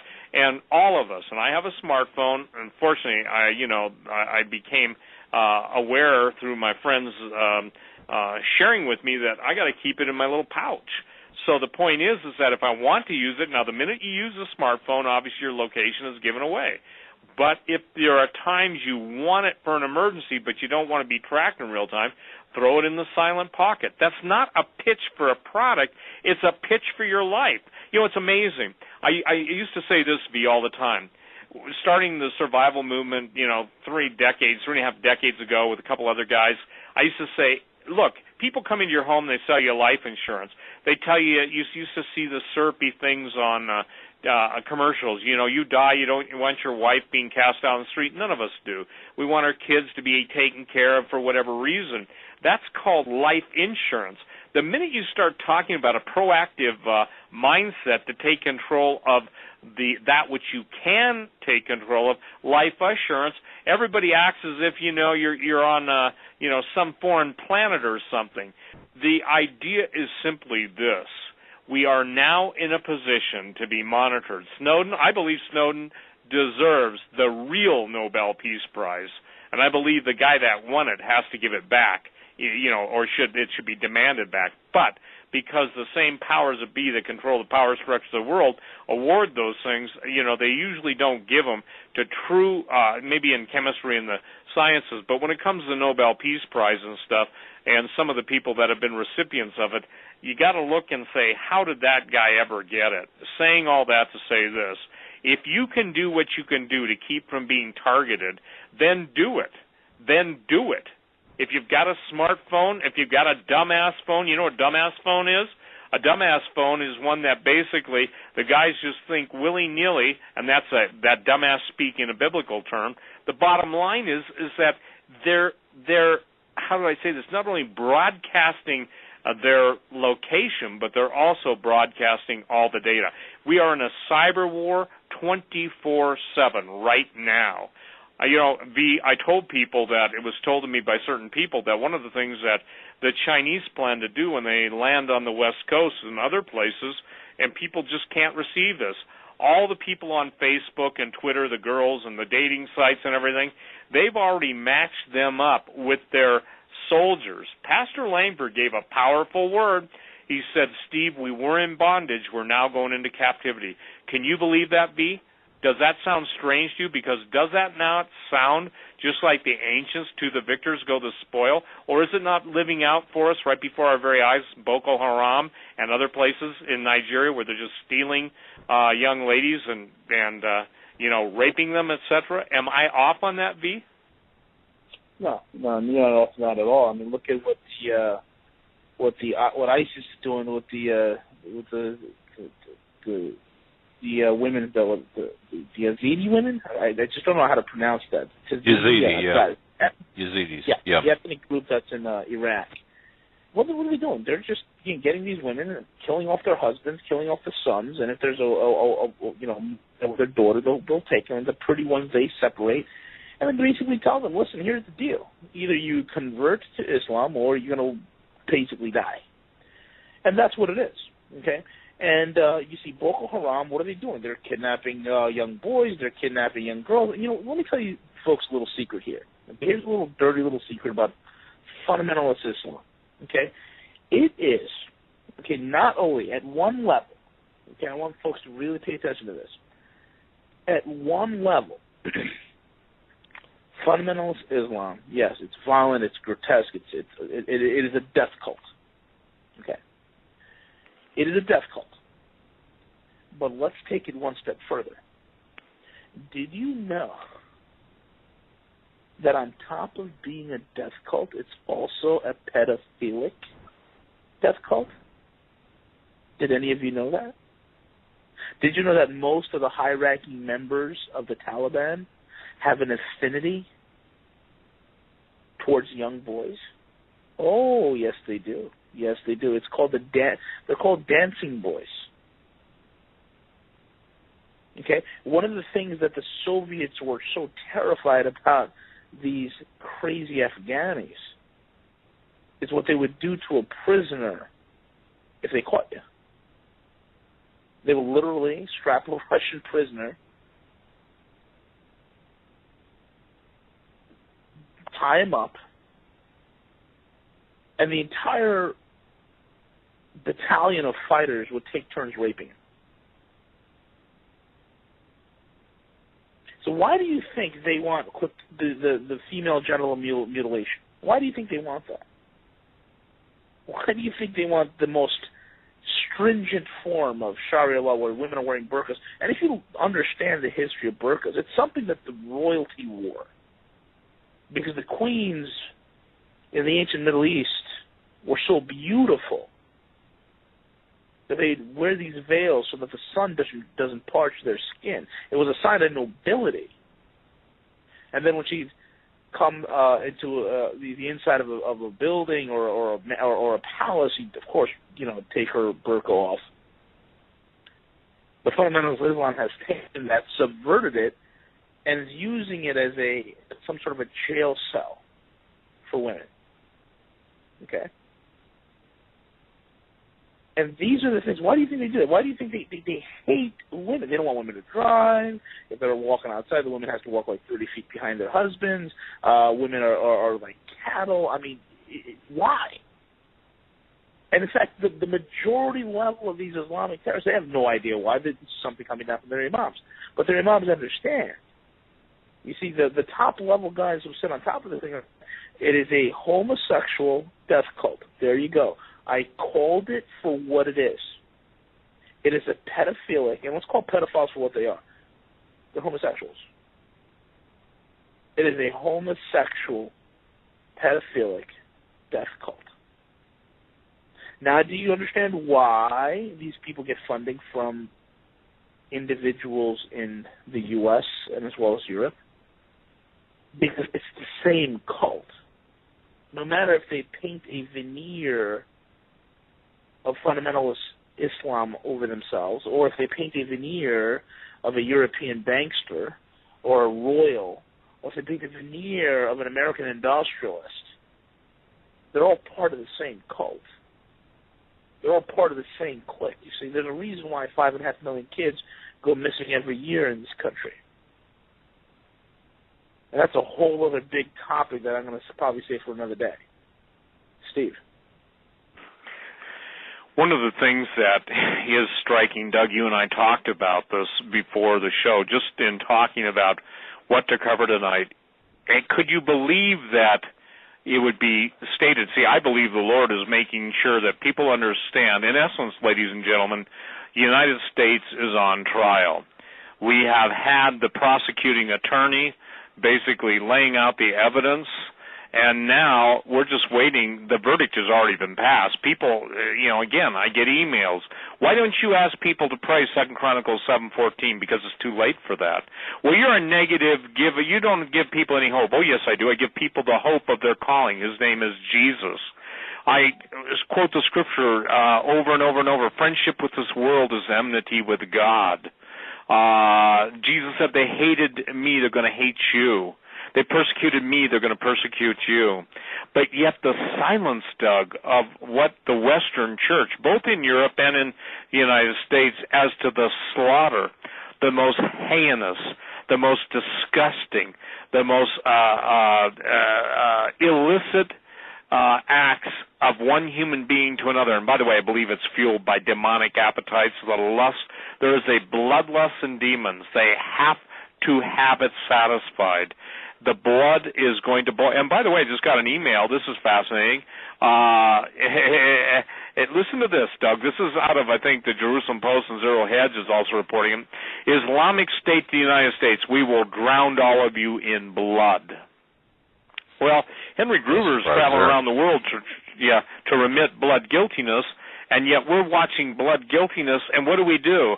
We're like the kid that whistles by whistle by the graveyard, And yet it's no longer a graveyard, it's the slaughter fields.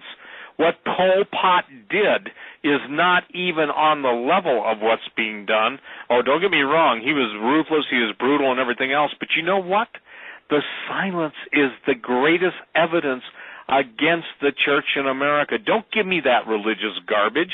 Religious garbage is what has kept people impotent. It is what has kept people blind. It is what has kept people passive. And by the way, Jessie Pan Lewis in her book War on the Saints, which you can download, said the most dangerous place for Christians to come under the assault and influence of evil spirits is when they adapt a spirit of passivity.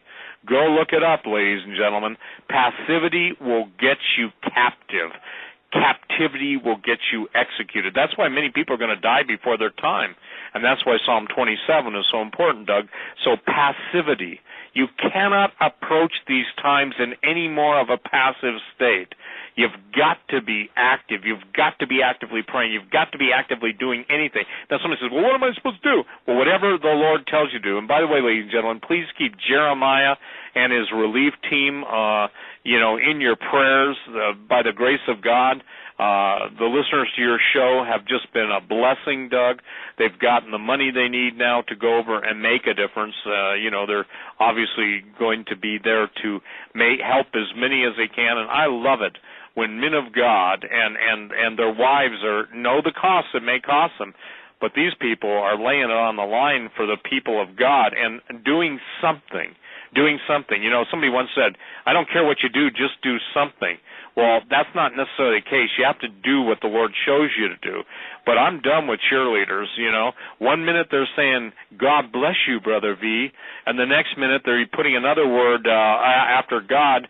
To me, you know, Steve, the bottom line is that it's astonishing to me. If you look at the fickleness of humanity, by the way, Jesus didn't trust any man because he knew it was in their heart.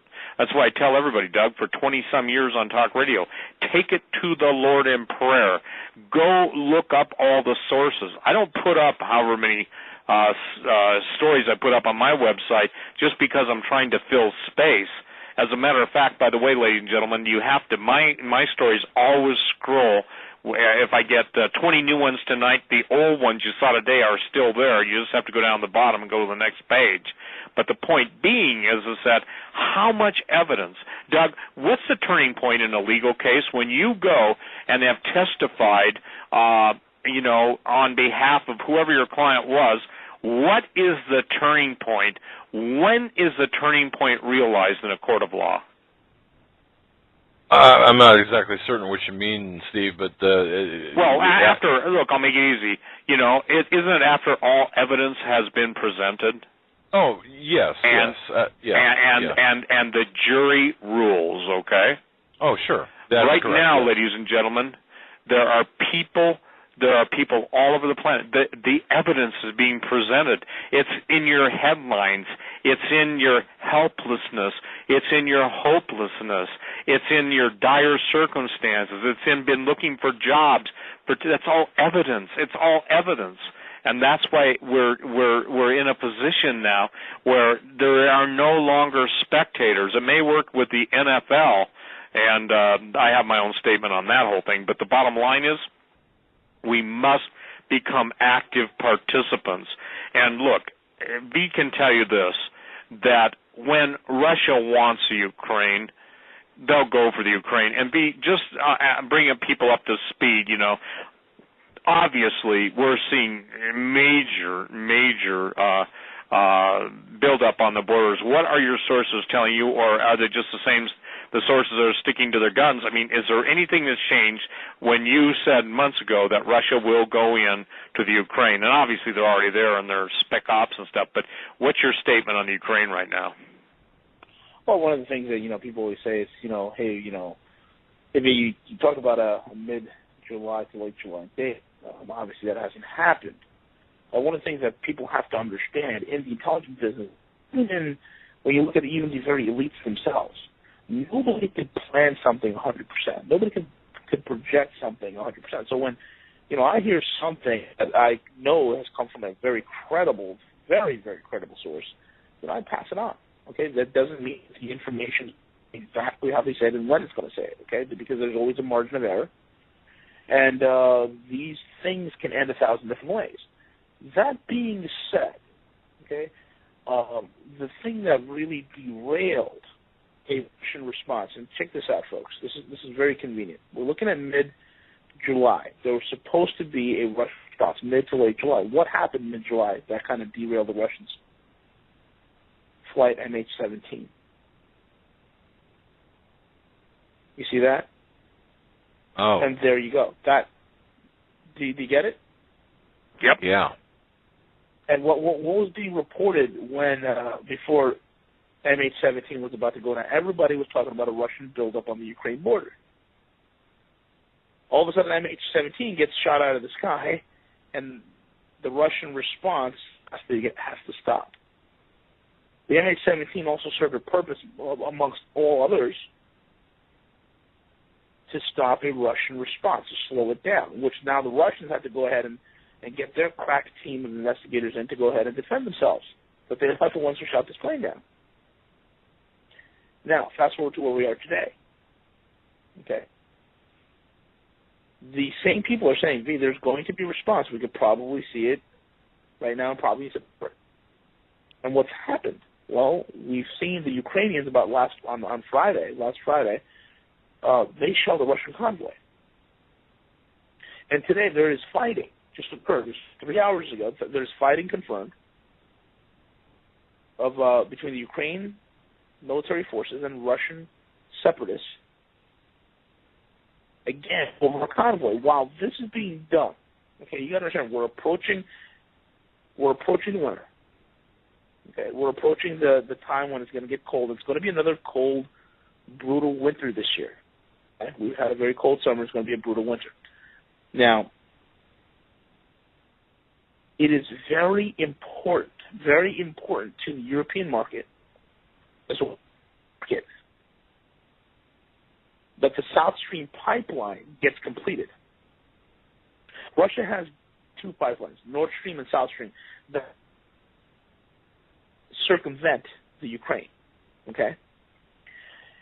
The South Stream, because the Russians knew eventually the NATO is going to make a play for, the Americans are going to make a play for Ukraine. They knew that. I mean, they read Brzezinski's book in 97 when Brzezinski said that they're going to have to take Ukraine. This thing's been in place since 97, so the Russians are well aware of it.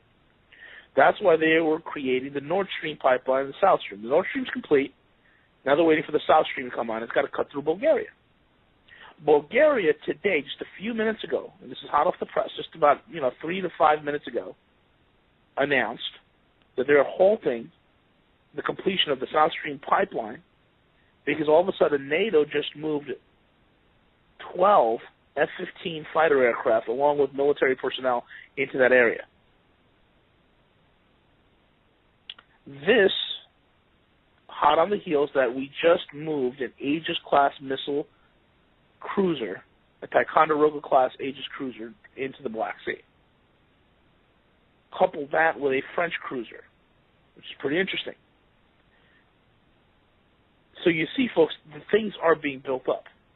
There will be a Russian response, and my sources are indicating, heck, even W's sources are indicating the September time frame, because it's at that time they're getting ready for the winter, things are starting to cool, and it works very well to the Russians, because look, let me tell you something about the Russians. They fight very well in the cold. They are masters at fighting in the harsh winter and when it gets cold. So this is what they're getting geared up for. Okay, the ground will be nice and hard, getting ready for the tanks to roll through, and I think that's the timeline. So that's what's happening in the Ukraine, folks. It's being built up. It's being provoked. They're pushing even the Europeans into a rock and a hard place. See, the Americans have the neo-Satanists that run this nation were pretty smart. What they did is this: they knew that jeopardizing the Ukraine and subverting the Ukraine is going to put the European economy in jeopardy. Is going to put the Europeans in a situation where they just can't sit out anymore. Either A, they join the fight with the Americans and go fight the Russians, or what's the other answer? They're going to fight the Americans? See the predicament they put the continent of Europe in. The European economy is stuck between a rock and a hard place. If they don't do something soon, their economies are going to suffer heavily this winter. And folks, the gas that the Russia supplies is just not for cooking and heating. No, that's more than that. Factories run off. There's going to be a massive economic drain this winter when energy costs go through the roof because there's not enough natural gas, and everybody's projecting it to be a very cold winter. There's not enough natural gas to power their economies. So Europeans have to do something. So this is turning out to be a very, very precarious situation. Whether willingly or unwillingly, the whole entire World War III or a limited war in the European theater hinges on the fact and the reality of how greedy the European bureaucrats are, how much they love the American dollar. That's what's going to dictate the outcome of Europe, is how big of a lackey are these people. And, folks, why are they doing this? Well, this is basically the cabal of the group or the organization or the club of the most insolvent nations in the world trying to hold on to some sort of relevancy. Now, do you think for an instance that the dragon, which has been pretty quiet this whole entire time, is going to sit idly by and watch their economic partner get encroached upon? I don't think so. Europe is going to absolutely have a cow. They're going to crap a brick when the Chinese enter the fray. Because at that point, they're going to have to say, you know what, we don't want to get into this fight because this is suicide at this point. And this is going to turn out to be an American embarrassment. Remember the time frame that my general source said. 2015 is supposed to be a complete undermining of the United States dollar. And a lot of other top military sources have corroborated and confirmed the very same bit of information. 2015. So in other words, another major catastrophic, embarrassing event has to occur where now not only does the United States look like a toothless tiger and with no claws, but now it's going to be viewed not only as a toothless tiger, but an absolute pussycat. A relevant weakling who has so much internal domestic issues and crisis within and without to deal with that they should have no right to be a world reserve currency. They shouldn't have the right to be the petrodollar. And that's where the hit's going to come from, folks. That's what you're going to have to keep a lookout for. And that's what we see transpiring. V, can you put that in the context, if you don't mind? I wrote an article a while back. This is now probably over a year and a half ago, titled Obama Official, We Will Just Kill the Dollar. This references Kyle Bass's conversation with an administration official, unnamed but believed to be Timothy Geithner, that the fact that they're just going to kill the dollar. And with what you just said, what are we looking at here? We're looking at a homicide of our economy, our sovereignty, our everything that we hold dear as a result of this. I'm not saying the U.S. dollar that we hold dear, but the fact is, it's our sovereignty, it's our middle class, it's our wealth, it's our. But that said, put that in context. I'm trying to make sense of this. It's going to be an attack from within as well as from the outside. Is that what you're saying? Yeah, in order for you to kill the dollar, you got to do two things. First, you got to do it from within. And how do you do it from within? Well, you print the money to oblivion, okay? This way you're creating an absolute inflation within the money supply. They're doing that. The second thing what you need to do in order to kill the dollar is you have to embarrass it internationally. You have to besmirch the reputation of the United States government on a world stage. You're going to have to make them look bad. You're going to have to make them look like reckless, irresponsible bullies. You want to make them look absolutely irrational, absolutely nonsensical, and totally self-serving within their own self-interest with no regard to anybody else. And that's what they're doing. In other words, the characters that have been placed in this White House, that have been placed in government, and that's on both sides of the aisle, the Democrats and the Republicrats, two wings on the same dragon. They're both fulfilling a perfect role. They're both doing a masterful act, and that is destroying the nation from within and without. That's how you kill the dollar, Doug. You hyperinflate it to oblivion. You create monetary policy that ensures the destruction of your economy. You create circumstances and situations abroad where it absolutely undermines and brings embarrassment to your currency and to the government which issues it. And on top of that, you create as much fraud as possible. And in the midst of creating the fraud, gentlemen, you make sure you leave enough breadcrumbs lying around, that those who investigate the fraud begin to vet you and cite you as the very source of the fraud. I mean, how do you like it? You can't paint the better picture, but that's how you do it. It is a complete fifth column. Wow. Captured from within. Steve. Well, how do I say this? America didn't die from externalism and external armies first and foremost.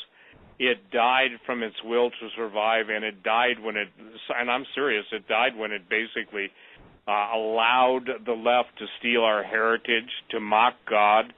You know, here's the thing. You can't argue with the nation that was set above all nations. You can't argue with the respect and honor. Yet look who came on the scene and look what it is now. And I said, Doug, years ago, I think it was over 4 years ago, maybe even longer than that, and someone who's got a better memory can say it, but I said the Lord has declared it. America will be held in such contempt that we will become a hissing sound in the nostrils of those nations around us. Where we were once respected, we will be absolutely mocked and ridiculed. When we were once held in the highest esteem, we'll be trodden underfoot of those who looked to America for more, but look what it's become. The spineless jellyfish, and I call it jellyfishianity. I coined that term on your show, and I mean that. A jellyfish just floats along with the current. It takes all the little micro sea creatures into its tentacles, but basically it goes with the flow. Jellyfishianity and the congressional critters have given it away. They've sold us out. And just as Judas sold out Jesus for 30 pieces of silver, these guys are selling out cheap. I even had a Russian spy at one time just laugh. He was drunk and I was sober. But he said, oh, you Americans, you sell out for so little. He says, when we betray our country, we go for millions. And I think he was referring to Pollard or somebody at that time, one of the guys that basically didn't do it for much money. And the point is, Doug, is that now there's no pulling back. So here's the thing I want people to understand. Tonight, after the show, I want you, those of you who are Christians and are believers, I want you to go. Get on your knees or go in your closet or kneel by the side of your bed. Turn off all sources of any additional input and just wait silently before the Lord and thank Him and say, Lord, show me the legal proceedings being carried out in heaven. Ask Him to give you a dream. Ask Him to give you a vision.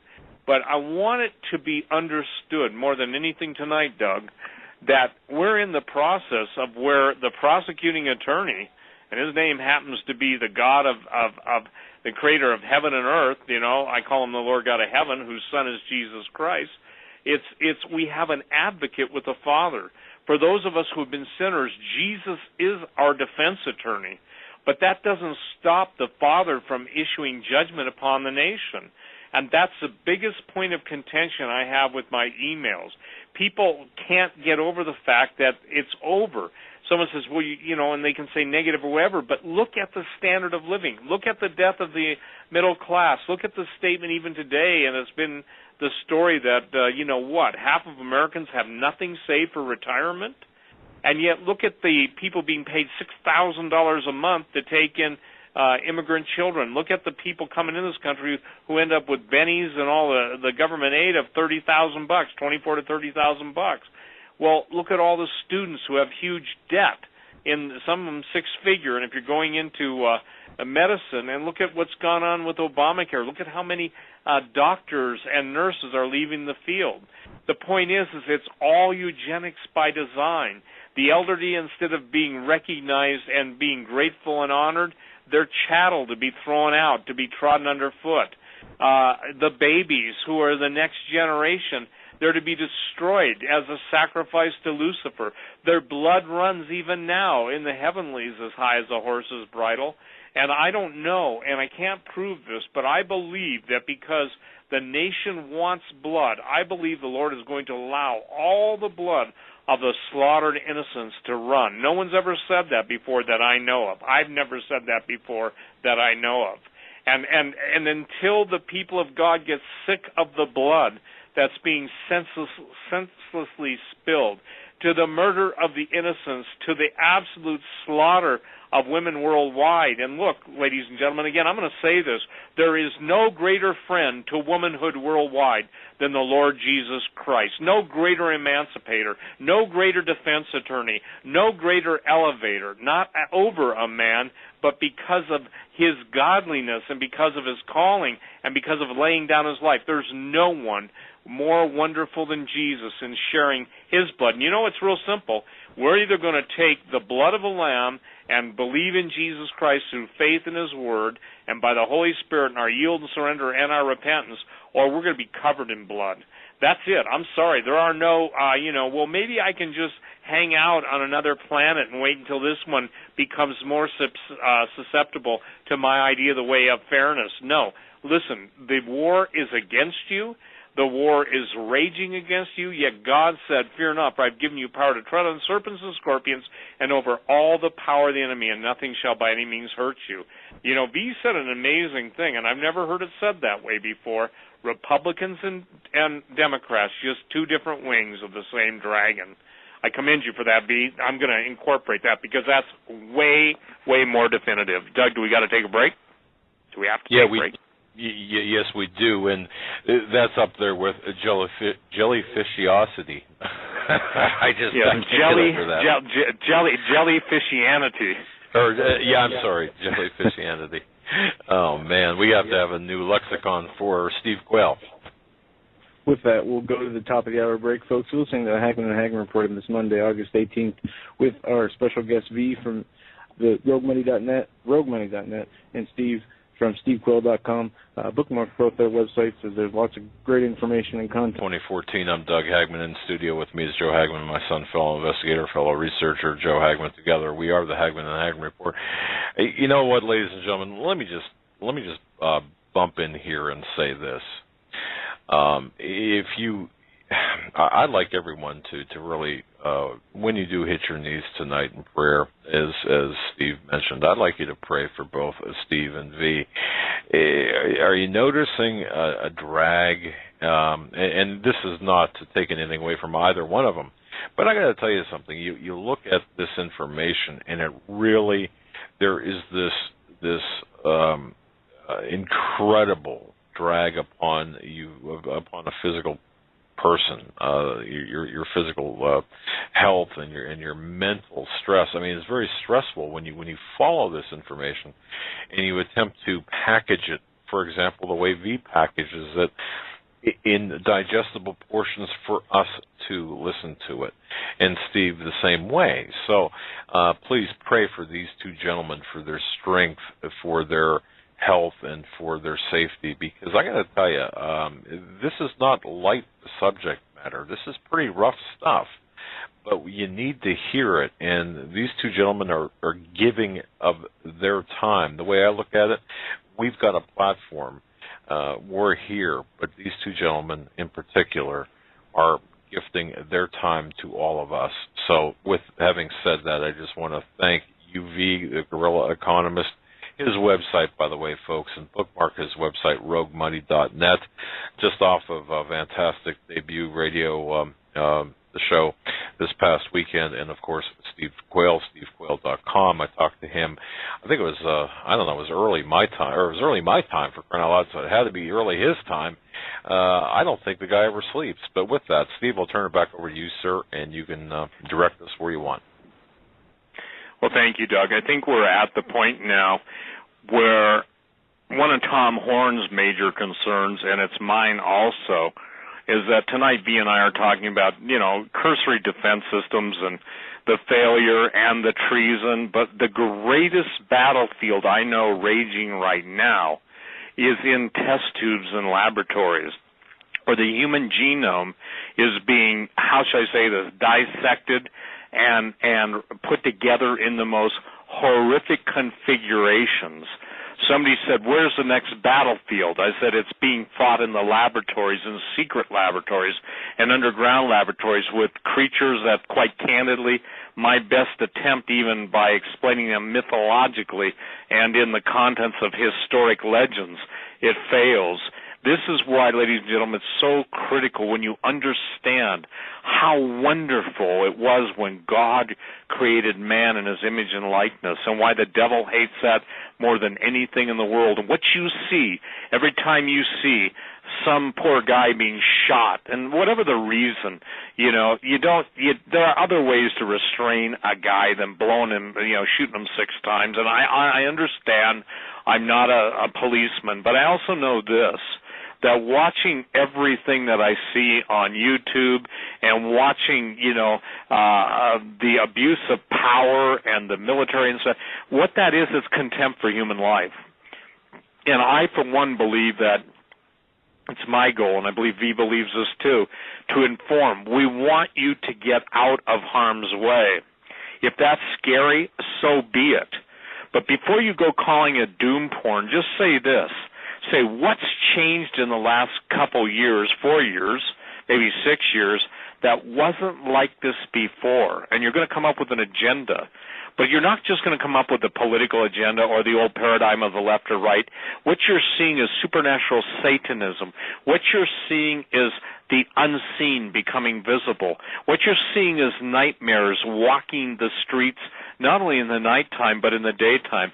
What you're seeing is the most horrific destruction of the beauty of mankind through everything that people are doing to their bodies. I saw the article today, Doug, that some guy had 453 piercings and horn implants. Well, what happens when those horrific and grotesque images that people tattoo their bodies with become real? I talked to Matthew Abbott about that. He wrote one of the chapters in my book on xenogenesis, a tattoo artist, a shaman who got saved, and he was at the Whitestone Conference, and what a neat brother. But what happens when those images literally and I'm not trying to scare anybody, but when the images that are on the inside start manifesting themselves on the outside, how is it that these grotesque figures are beyond what even science fiction guys can design? It's simple. That's their nature.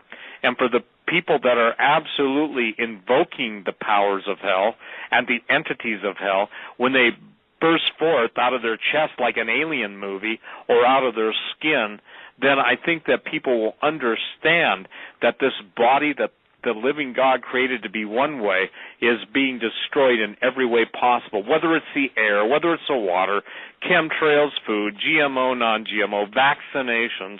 And again, I want to deal with the Ebola thing. The battlefield is in the test tube. The test tube is the battlefield. I devoted 20 years of my life on biological weapons. I'm not, by training, I am not a virologist. I am not a molecular biologist or by any means.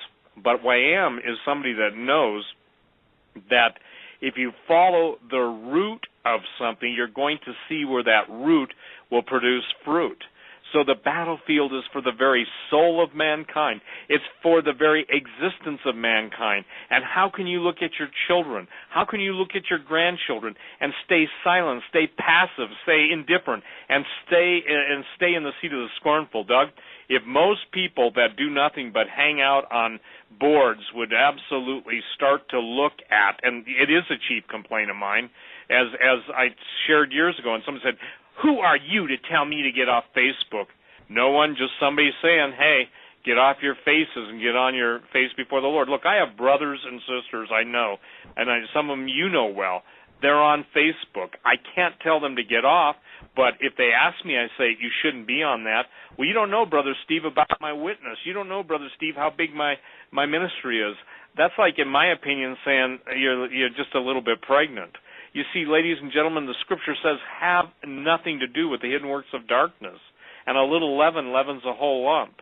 And somebody said, "Well, I don't care." Well, of course you don't, or you wouldn't be on there.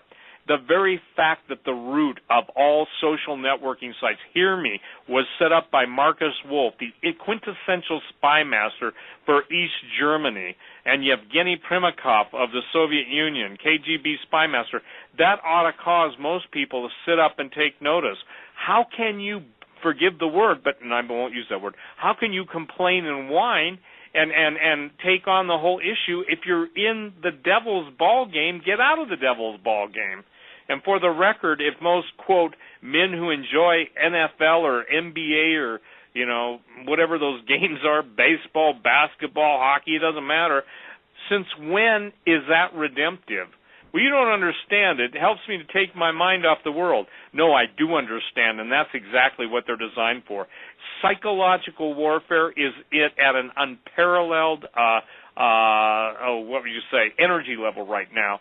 They're blasting us with everything they can. They're preparing us for the New World Order. And as the United Nations spokesman said, there will be a New World Order. You either go into it willingly or you die and get off the planet. So that's where we're at. The battlefield is a test tube.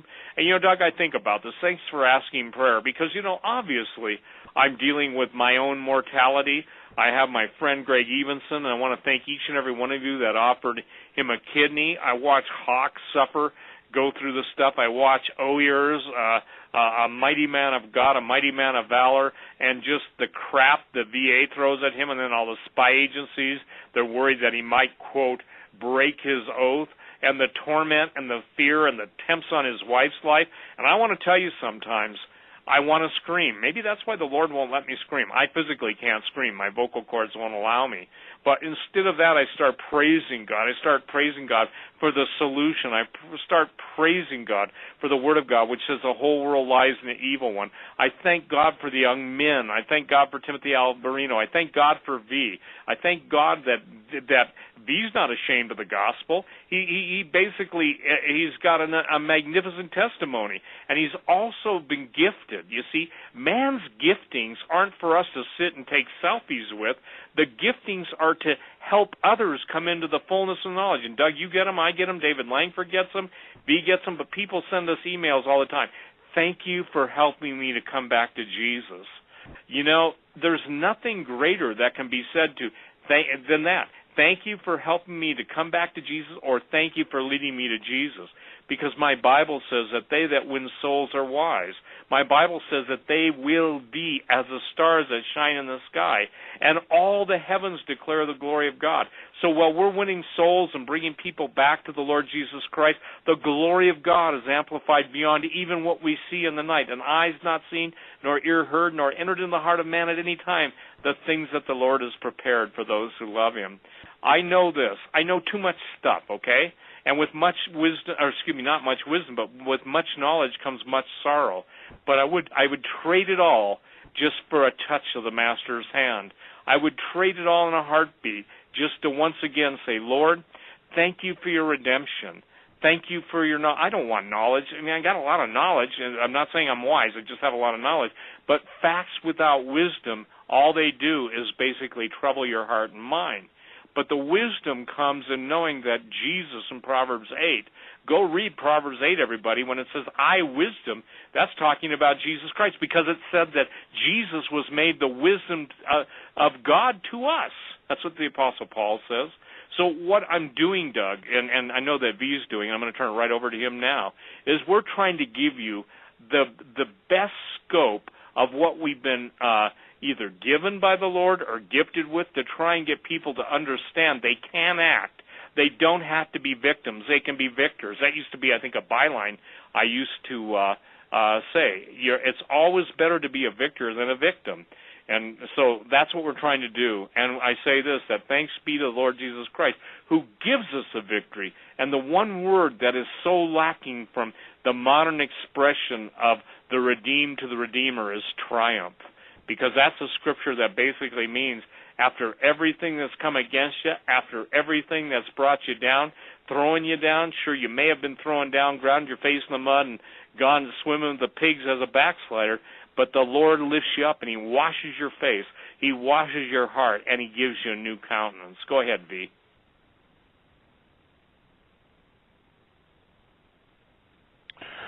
V, are you there, my friend? All right. I'm sorry, for some reason the phone is cutting in and out.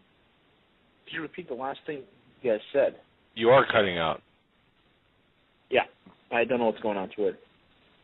Well, it's interesting, folks, how this is working when we're talking about everything from genocide to weapon systems that we've got these technical problems. It's to be expected, obviously.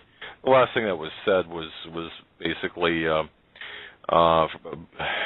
just about the weight of knowledge about everything that's taking place, really being a weight on our souls, I suppose, Steve. That's kind of how you framed it, I believe. But you know what? I don't know. Can you hear us now? All right. Yeah, just try to switch some channels here on my phone. Okay. Hopefully this works. Okay, you can take us where you want to take us. You know, what Steve said is this. I mean, what we're trying to do is let people know, okay, that there's a lot of data out there. And when you start to take these bits and pieces of data, you start putting it together, it starts to create a very, very clear and vivid picture, okay? Now, we could all be wrong on dates. We could all be wrong on timing. But there's a convergence here, okay? Whether, certain events happen or not, there are certain guarantees, okay? What I mean by that is this. Irrespective of exactly how this whole thing ends, irrespective of how exactly this collapse plays out, one thing that is for certain is that there will be a collapse. In fact, I don't even want to say there will be a collapse. People need to understand one thing, and one thing very good right now. We are collapsing. We are in the midst of a collapse. For the government to admit that we have negative 3% GDP growth, actual numbers are we're actually contracting about 3.5% to 4% per year. Okay, that's how bad the economy is contracting. The collapse is here, folks. Okay, it hasn't been as accelerative as we thought it would be, as many people, or even how some people are expecting it to be. It's been a slow burn. It's been a slow motion cascading collapse. And most people are not bearing any sort of attention to this simply because they are being fed wrong data by the mainstream media. And when I see wrong data, one of the things that people always gravitate towards is the Dow Jones. They'll see the Dow at 16,500, 17,000 points, and they equate that with economic health, when nothing can be farther from the truth. The numbers that Wall Street's putting out there, folks, these are not numbers based on any sort of reality. These are fabricated, fictitious, and outright lies. That's what those numbers are. So it's not something that we can rely upon. Okay, so what do you rely upon? Well, you have to look at economics at a macro level. Understand what the world is doing and the things in the world that are occurring. Because when you start paying attention to that, you begin to see that there is a massive trend away from the dollar. There's a massive trend away from the United States being the apex or the fulcrum on which world power balances. It's no longer going to be that fulcrum. This whole thing is being replaced. The old system is being done away with. Folks, look, let me ask you this. Show me a part of the world right now that is not facing some sort of tension. And I guarantee you'll be hard-pressed to find any sort of developing country or any sort of industrialized country that is not under some sort of economic or national or military-type threats or tension. Worldwide, there is massive chaos that's occurring right now. This is happening because a system that we are all familiar with, that system is dying, and that system is being done away with. And that's what's occurring, folks. All these are symptomatic shockwaves that are occurring that are eventually bringing this whole thing down. I want you to visualize it this way. Picture, if you will, you have a tall structure, a skyscraper, and each floor is held by trusses. We are, economically speaking, in a pancake collapse. We're not imploding like the World Trade Center. But a pancake collapse, if anybody were to witness it, is not something that occurs very rapidly. In fact, it's something that occurs, it's quick, and I say that's quick, look how fast things have evolved since 2008 till today. But it's a pathway of most resistance. So we are floor by floor, trust by trust is breaking. This whole system, the whole building of the petrodollar system, the whole entire banking system as we know it, and the various apparatuses that are attached to it. And what are the apparatuses that are attached to banking? Well, it happens to be government and the military-industrial complex. All these things are falling apart. All these things are collapsing and creating tension and stress and chaos as they begin to clash and bang against one another. The old system is being done away with. And what we're trying to do for you folks is to let you recognize that this is occurring and not let you, for 1 second,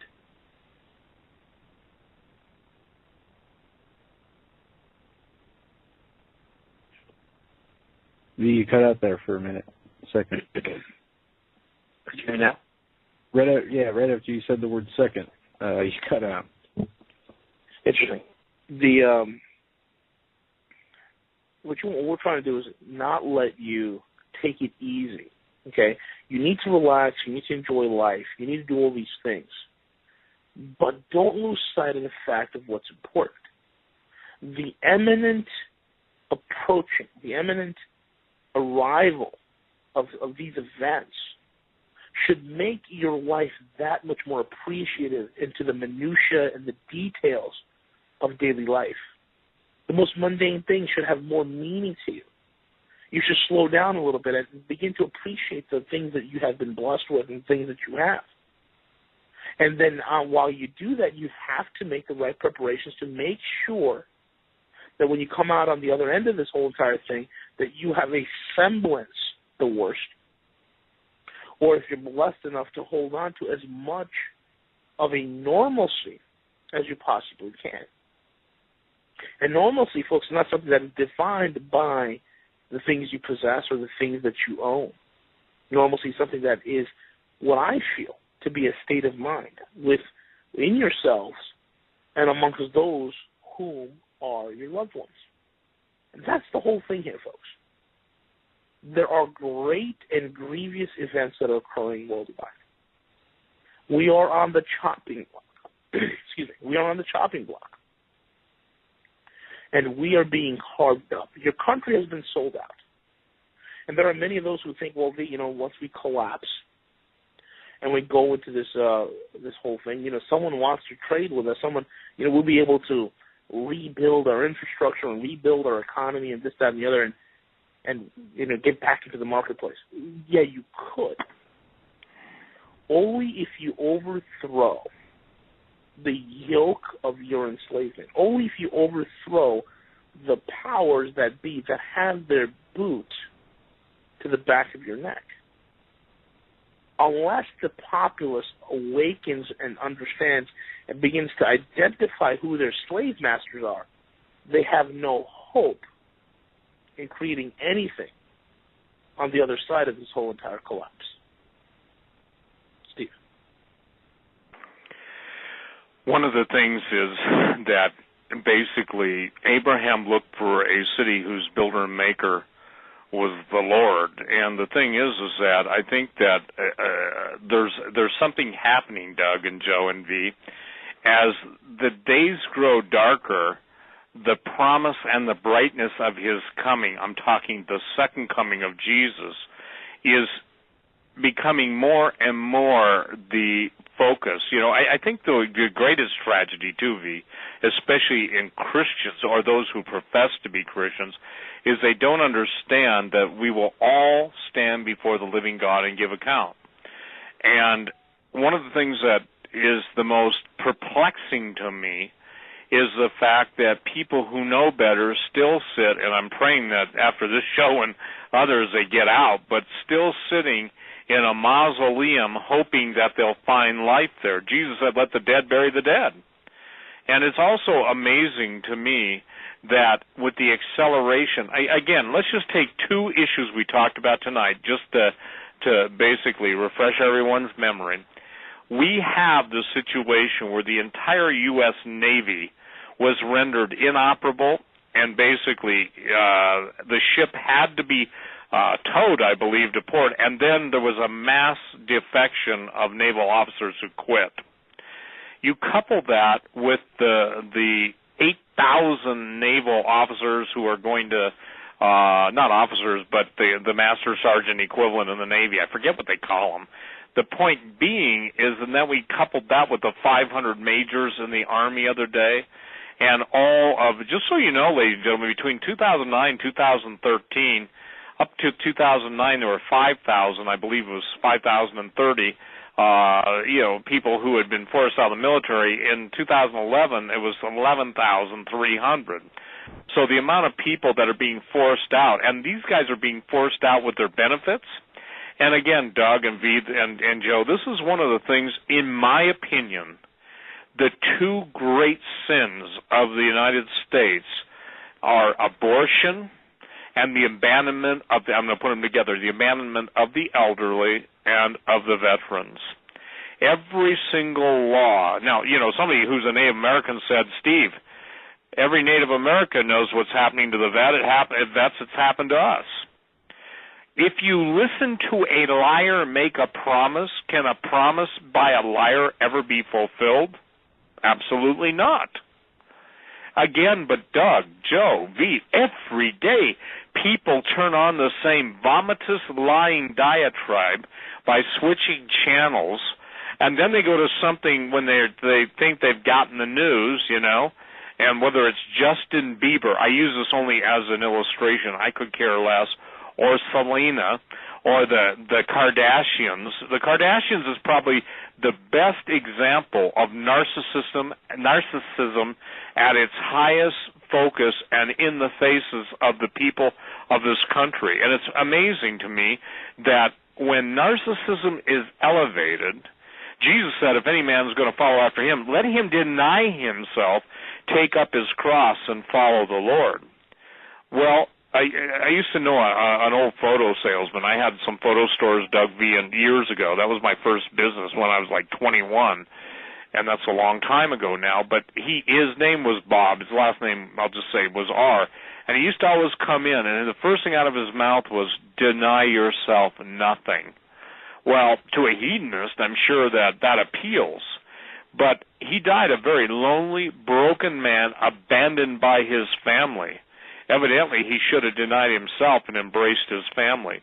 I hear this every day, Doug, and I'm going to speak to the husbands now and the wives. If you're giving your husband a hard time because he's prepping, or husband, you're giving a wife a hard time because she's prepping, or, there's people out there that I met, God bless you, Ann M., and others who are literally finding out what Jesus said, the enemies of a man's life or a woman's life will be those of his own household. The point is that everything's going to fail. And whether you like it or not, ladies and gentlemen, when sin entered the human race, planned obsolescence also entered the human race. And the neat thing about Jesus is he said that where he is, we may be also. Now, obviously, the world and the powers of hell and the lying devils from multi-dimensions that are entering into our dimensions want to make sure you and I go to our great reward, so they basically get the planet. But the point is that God yet has the final say, and God always has a remnant. And Doug, I asked you this, and I know you remember it, but I said, what is a remnant? Well, in a fabric, it's when you've basically sewn whatever you're going to sew. It's the leftover material. And isn't it amazing that the remnant will inherit the robes of righteousness? And the loneliness and I want to share something. I believe outside of apathy and indifference, the other thing that the enemy is using against Christians right now is loneliness. It's amazing with iPads, iPhones, televisions, interactive this, interactive that, games, everything we can watch, do, enjoy. There's still that emptiness. There's still that loneliness. There's still that void that was created by the living God for him to inhabit, and people are trying to fill it with stuff, whether it's sex, drugs, rock and roll, whether it's materialism, whether it's, you name whatever ism, communism. The point being is the quest for power, the quest for eternal life apart from God. Everybody's trying to fill that void with something other than what it was created for. You see, we're like the ultimate we're a multi-dimensional jigsaw puzzle combined of way more than any of us can even understand. We see body, soul, and spirit. We see consciousness. We know all these things. But none of us can even begin to understand what we would have been or could have been or yet shall be when the redemption of the blood of the Lamb, the Lord Jesus Christ, recreates us anew. We're new creations. So the point is, it's tough when you're acting like an old creation or feeling like the knees are crying out to you, you're an old creation, to say, I know there are better days. But my prayer for everyone listening tonight, and this is what I continually pray, Lord, you said when you lead us into the wilderness, and make no doubt about it, you're either going to move to the wilderness or you'll be led there at some point when everything fails, and that's when your money fails, and that's why V has spent so many hours on talk radio telling you, and somebody says, well, I can still go down to the grocery store and take my $10, $20 Federal Reserve note and buy food. Well, you can, but there are others who can't. And the day will come by design when you will be forced to either kiss the devil's bottom and go through, the denial of the living God to be fed at the pig trough.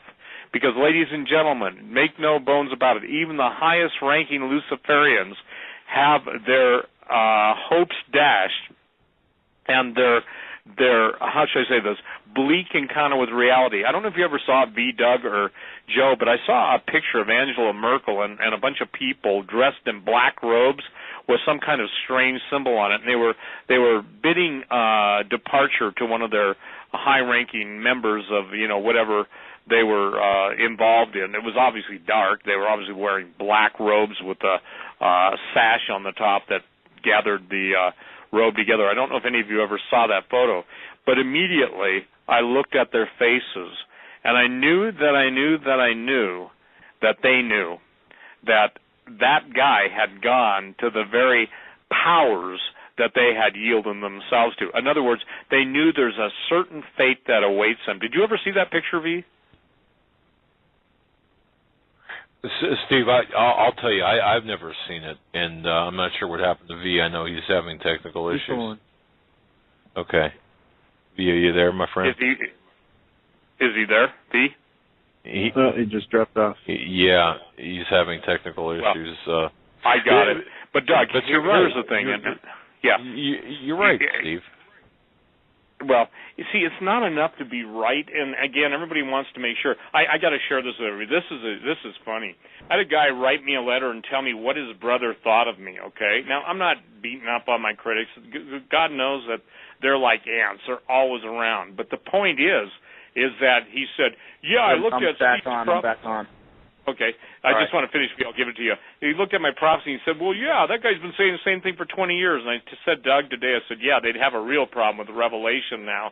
I once said, when the tribulation starts, I said, mark my words. I said this 23 years ago. Most people will deny they're in it, even those who have been preaching it. Go ahead, V. The whole thing is this. Is everything, and we are giving you folks information, data before anybody else can get to you. We're giving you the information that nobody else, that you won't be able to get anywhere else. So you got, like what Steve always says, you got to take it to the Lord in prayer, and that's important. It's so critical that we all develop a spirit of discernment in these last days. Because discernment is something that's so very, very key and very vital, okay? There is so much deception happening. And oftentimes when I talk with Steve, we always talk about the multiple levels of deception that occur. Just when you think you found truth at one level, there's another lie on top of that completely shakes your paradigm. And folks, it's important that you really begin to get yourself familiarized with the Lord and with a relationship with Christ, because that's the only thing that will sustain you. Okay, the current flow, the current situation that we're facing as a nation. I mean, look at it, folks. There's no peace. There's no sort of anchor anymore. And it feels like that we've been in free fall. It feels as if all sorts of normalcy is gone. And these are all signs, folks, of an impending disaster. Okay? I mean, think about it. You know, oftentimes I talked about the frequency of events. And I said, you know, we went from a news cycle. When I first came on board 18 months ago, 19 months ago, you know, there was a news cycle where you have an event occur, maybe a major event, maybe once a year, and then the once-a-year event became every 6 to 8 months. Excuse me. And then every 6 to 8 months turned out to be every month, and then every month turns out to be every week. We're at the point now, folks, where things are happening every day. So the frequency is building up everywhere you look. It is a powder keg. It is a pressure cooker. Everything's looking to explode into some sort of a crescendo. And that's the thing, folks, is something that you cannot ignore. You can't do the whole entire ostrich situation where you can just bury your head in the sand and pretend that it's not there. I mean, it's unbelievable. I mean, look at what's going on in Ferguson, Missouri. That whole town is not only being a beta test for martial law, but it is spiraling out of control. There were thousands of people protesting right here in New York City because of what's going on in Ferguson. And there are populations of people that are being whipped into a fervor. And again, it's more chaos, it's more disorder, it's more pressure. So everywhere you look, the only thing that I see are powder kegs. I see powder kegs in the stock market, powder kegs in the bond market, powder kegs in the real estate market, in the consumer debt. I see powder kegs in the nation's debt, in the whole economic situation globally, militarily, even amongst the population. Everywhere you look is a point of tension. Folks, this is not a time to turn away. This is the time to engage these things, to reconcile your mind with these things. Get it into your heart, but do not operate in fear. Understand what is facing you and make the appropriate actions so that you and your family can escape these things that are about to come. And that's the whole focus here, folks. You know, look at the joke of a silver fix, and just to let the audience know, I will be sitting in as soon as I get off this call at 11:30 at night. I will be on a call with London, and it's going to be 6 or 7 in the morning over there, and we're actually going to be talking about the silver fix. There's a huge meeting that's occurring with some movers and shakers that I'm, been invited to sit on. Because the electronic silver fix that they put in is going to be very interesting. It's going to be, just as W talked about, and just as I detailed as well, the silver bullet to the dollar. It's going to be the setting up of the exit doors. It's going to be the system that's going to ensure the death of the United States economy. And you're going to see more of this. Some people say, well, what about gold and silver? The price is getting beat down. Folks, let me tell you something. The same banksters, the same fraudsters who lie to you with an imaginary 17,000-point Dow, a stock market that has no volume, in an economy with no liquidity, lies to you about 17,000 points, and most of you know, most of this listening audience understands that number is fraudulent. Why is it that some of you have a problem understanding that the spot price of gold and silver is also fraudulent? Amen. That it's suppressed. You can't hold. This is what what Orwell talked about: double thinking, okay, or double think, holding two opposing realities at the same time, but being at peace with both. You say that you're worried about a police state, but you live in, let's just say, New York City, Manhattan, when there's thousands of cameras, and you don't mind going to the TSA and being patted down, and you think it's just business as usual. You listen to radio programs such as this, and you listen to the warnings that have been put out, and to you take it. But at the other side, you don't do nothing about it. You're still going about your life as if nothing's wrong. That's doublethink. And if you are suffering from that, guess what? You're a mind control victim. And not because somebody kidnapped you when you were a small child and induced trauma-based training upon you to warp your thinking. No. You're mind controlled because you sit in front of the TV too long. You're too inured with the systems of this world. You're too familiar with the status quo, with the modus operandi of the operation in this bread and circus. And that's what you need to break away from. Folks, you do not need these fraudsters telling you what reality is. Shut them off. When I see something which I know, like silver, is worth $500 right now, that's the true value of silver per ounce if you adjust it for inflation. $500 per ounce. Do you think I care if it's at $19? I'm still buying. If it's at $30, I'm still buying. If it's at $200 tomorrow, I'm still buying. If they drop it down to $18, I'm still buying. It doesn't matter because I understand. See, the same fraudsters who want you to believe in supply and demand all of a sudden do not want you to apply those very same rules of supply and demand to the very thing, which is gold and silver, that is kryptonite to the banksters. So they have you believe in their hocus pocus. They have you believe in their imaginarium, their circus, and all the illusion that these magicians do.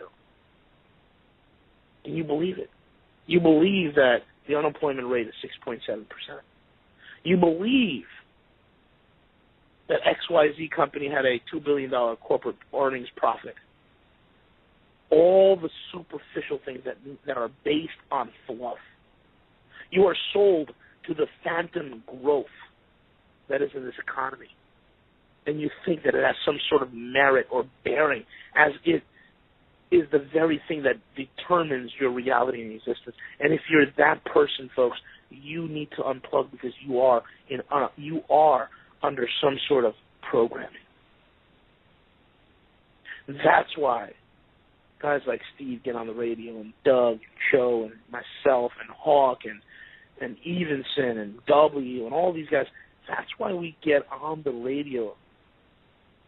Guys like John B. Wells. And we pound the microphone because we're your dose. We're your dose of reality. We're the antibiotic to the disinfo. And when you tune into us, we are the anchor that roots you in reality. And we are the very voices that God has put in your life to make sense of this insane world. And now, we're not infallible. We make mistakes. Because we are dealing in the world where the best laid plans of mice and men often go astray, often go wrong. And when you're dealing in a world where three-dimensional chess, and we bring information from the highest levels, that's what you need to listen to. That's what you need to pray about. That's what you need to be an impetus and an anchor and a compass for you to make the right decisions. That's what this whole thing's about, folks. Steve. By the way, that was very well said, V. I'm sorry, Steve. I didn't mean to jump in there, but that was extremely well said. No, you jump in, Doug, because, I cannot say, go ahead. No, you know what? I got an email today, somebody saying that my goodness, silver could go down to as little as $9 an ounce, this was copied from some columnist writing this, and I'm thinking, I looked at this and I just wondered what reality that individual was really adhering to. And V, you so eloquently defined this this reality or lack of reality, and I want to thank you for that. Go ahead, Steve. Well, the way V spelled it out is absolutely true. You can't, here's the deal. When people look at a political solution to a spiritual problem, they re-vote the same people in who couldn't fix the problem to begin with. That's the definition of insanity. It's also, I would say, the outworking of basically laziness. V was talking about antibiotics. I think basically what we're trying to do here is be an anti-myopic, because most people are myopic. They can only see immediately what's in front of them. That's why basically Jesus made it simple. The most religious people in the world who were expecting the Messiah couldn't see him when he stood before them. And I say this to all of those who cannot even speak the name of Jesus, because you're listening to lies. The point being is that which of the prophets did your fathers not kill? Going back to the statement. See, Doug, here's the hardest thing. We're all not only creatures of habit, we all have our normalcy bias. We all have our basically ups and downs. We have our worldview. I deal with people every day, and it's to my frustration, who basically tell me I'm negative and they're just going to deal with one day at a time.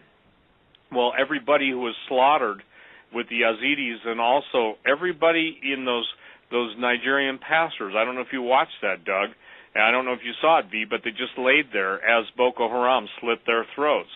There were I think if I remember right, I can only see 4 or 5, maybe they're guys with guns, but not one of them made a move to try and change their situation. They were like sheep led to the slaughter. And I'm telling you, point blank, again, I'm wrestling with that, ladies and gentlemen, saying to the Lord, Lord, I understand your kingdom is not of this world, yet would you have your disciples fought. That was the first time when you came as the Lamb of God to take away the sin of the world. But Lord, Peter had a sword. And you know what, Doug? I come to the conclusion now, after 43 years of walking and stumbling and falling and the Lord lifting me up, that God's people would rather not do anything than trust him in faith to do something. I'm sorry, but that's the conclusion I've come to. Now, there are exceptions to that, okay, but I'm talking in general. It's kind of like, well, if I don't say anything against the evil, I'll live longer. My favorite was, and you've heard me say this, but my favorite email slam over the years is, how could you possibly be telling the truth? If you were telling the truth, you'd be dead. And my answer to that is, of course I'd be dead. Unfortunately for you is that people are praying for me, and God is sovereignly keeping me alive. And the point being is that if that's their only definition of truth, then they're really sad. What they're saying is, I can't wait for you to die, Stephen, shut up. Then I don't have to deal with hearing all your nonsense. But then why do you listen? It's an amazing thing, Doug. Here's the deal. I believe the people that listen to Hagmann and Hagmann or whatever show is talking about the reality of what's going on. They have a voice screaming inside them. I want to know the truth. And I tell people the best antidote for fear is being warned ahead of time. And, V, when I think back of what you were talking about when the bankers started getting whacked, and by the way, most people don't know this, but it was Lehman Brothers that transferred the majority of high technology through their business dealings to the Chinese early on. Lehman's did it. And what happened to them, V? Well, I'll fill it in for people. They went out of business. So, ladies and gentlemen, please understand, the pleadings that you hear, and pleadings is true, the evidence you hear, the information you hear, it will all stop someday. And then what you're going to be left with is simply this. You'll either be left with your criticism, you'll be left with your knowledge, you'll be left with the scripture, you'll be left with hope, you'll be left with faith, and that's what I'm praying. And the day is soon arising when Jesus said the night comes when no man can work. Doug, I am tired. I am worn out. So he said, well, that's a negative confession. Stand in my shoes for 23 years before you give me a pat on the back. And I'm not trying to be negative, but what I'm trying to do is I say, God, will you please baptize our listeners in reality? I threatened I won't do it, but simply because I don't have the time. But if I were to post the email Quarks of the Day, Quark, okay? If I were to give people a vision into what I call quantum moronics, okay, there you go, Doug, another one, quantum moronics, that it escapes even this dimension, how some of the statements can be made, what people would see, and I tell people this, most criticism is coming from being afraid, coming from people that say, I hope V's not right, yet he's been right. I hope Steve's not right about Ebola, yes, I'll be right. Someone says, is it important for you to be right? I said, no, it breaks my heart because I've already seen the outcome. Well, you couldn't have seen the outcome unless God showed you. Guess what he did 43 years ago? And see, the thing is that Jeremiah's eyes were a fountain of tears. They were always a fountain of tears. And because he couldn't understand how the people of God couldn't see what was happening before them while it was happening to them. Does that make sense, Doug? The people of God could not see what was happening before their eyes, even as it was happening to them. So the point is that that's how powerful a force of denial is, and that's what we're trying to fight against. Because, look, again, we're just about out of time. And that's why, somebody said, what would you like people to take away from everything you've done? And my answer is simply this. I would like them to take away, in other words, end up with the fact that God has always been telling us the truth, though the Satanists and the globalists and the Luciferians and the liars and the devils and the demons of hell have all tried to obscure the truth in order that they might take the facts of historic truth and use them to basically lure people to their eternal damnation. I'd like to think this, that God, though he didn't give us total revelation, has given us so much revelation, and as King David said, it's within the heart of a king to search out the matter. I'm praying tonight, Doug, that people will start to see that the day will come when there will be no more V. I don't mean because he's gone to an early death or anything. I just mean because this sort of broadcast will not be allowed. I pray for the day that people will learn the lessons that Pastor Langford has taught them about praying and fasting, about sticking to the Word of God when all the public opinion. I used to have a statement, and it's real simple. If you listen to what the public wants, all you'll end up is basically abandoned like King Saul to meet your fate on a battlefield that normally you would have had the victory that'll result in your death. It's never doing what the people want you to do. It's always doing what God tells you to do. And when men listen to God and when women listen to God and obey him, guess what? The people are blessed. When people listen to people and try and, quote, be friends with the world, it ends in damnation, heartbreak, and destruction. Damnation, heartbreak, and destruction. And that is what lies ahead unless one has the power of the resurrection of the Lord Jesus Christ working in their lives through the Holy Spirit. And Doug, I'm done. My voice is shot, and I know when I got to quit. So blessings to everyone. I thank the Lord for V. I thank the Lord for you, Doug. Joe, blessings to you.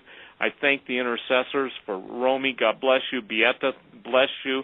Manette, God bless you. The heart of Manette for the men that she ministers to. I've never met such a heart in all my life.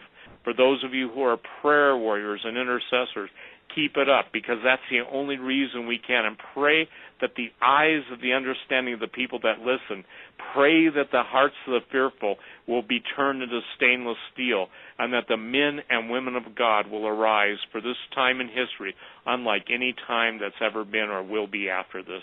Good night, Doug. Good night, Steve. Thank you, my brother. Well, V, I'll tell you, you've got a conference call after the show. What do you expect from this, if I can ask? If I was a fly on the wall, or we were flies on the wall, what's coming? Well, that's a good question. There's a lot of questions that I have in regards to the conference call. And a lot of it centers around the electronic silver price fix that's been announced, that's already at work, in which a small pittance of silver was settled.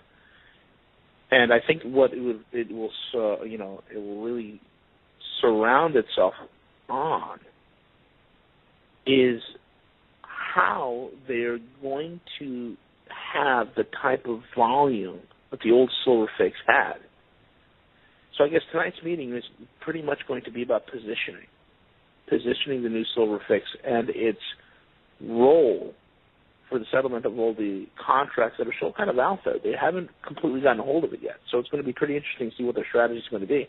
And as soon as I find out, I'll definitely dispense that and disseminate that information to the rest of you guys. Cool, thank you. And remind folks, take this opportunity to remind folks of your radio endeavor. You're on weekly now, every Sunday, correct? Yep, every Sunday from 6 to 8. You guys can join me over at Freedom Slips Radio.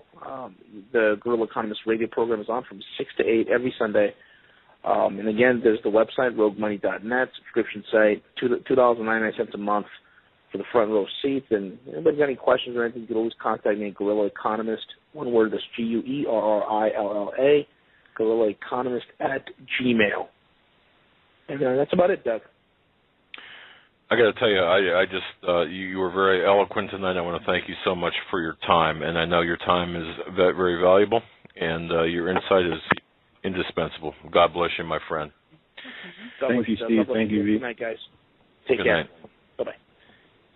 Well, I'll tell you, folks, that was a great program. Steve Quayle gave it his all, and stevequayle.com, and V as well, roguemoney.net, 2 sites to visit, bookmark. I just thank God for both gentlemen, both men of God.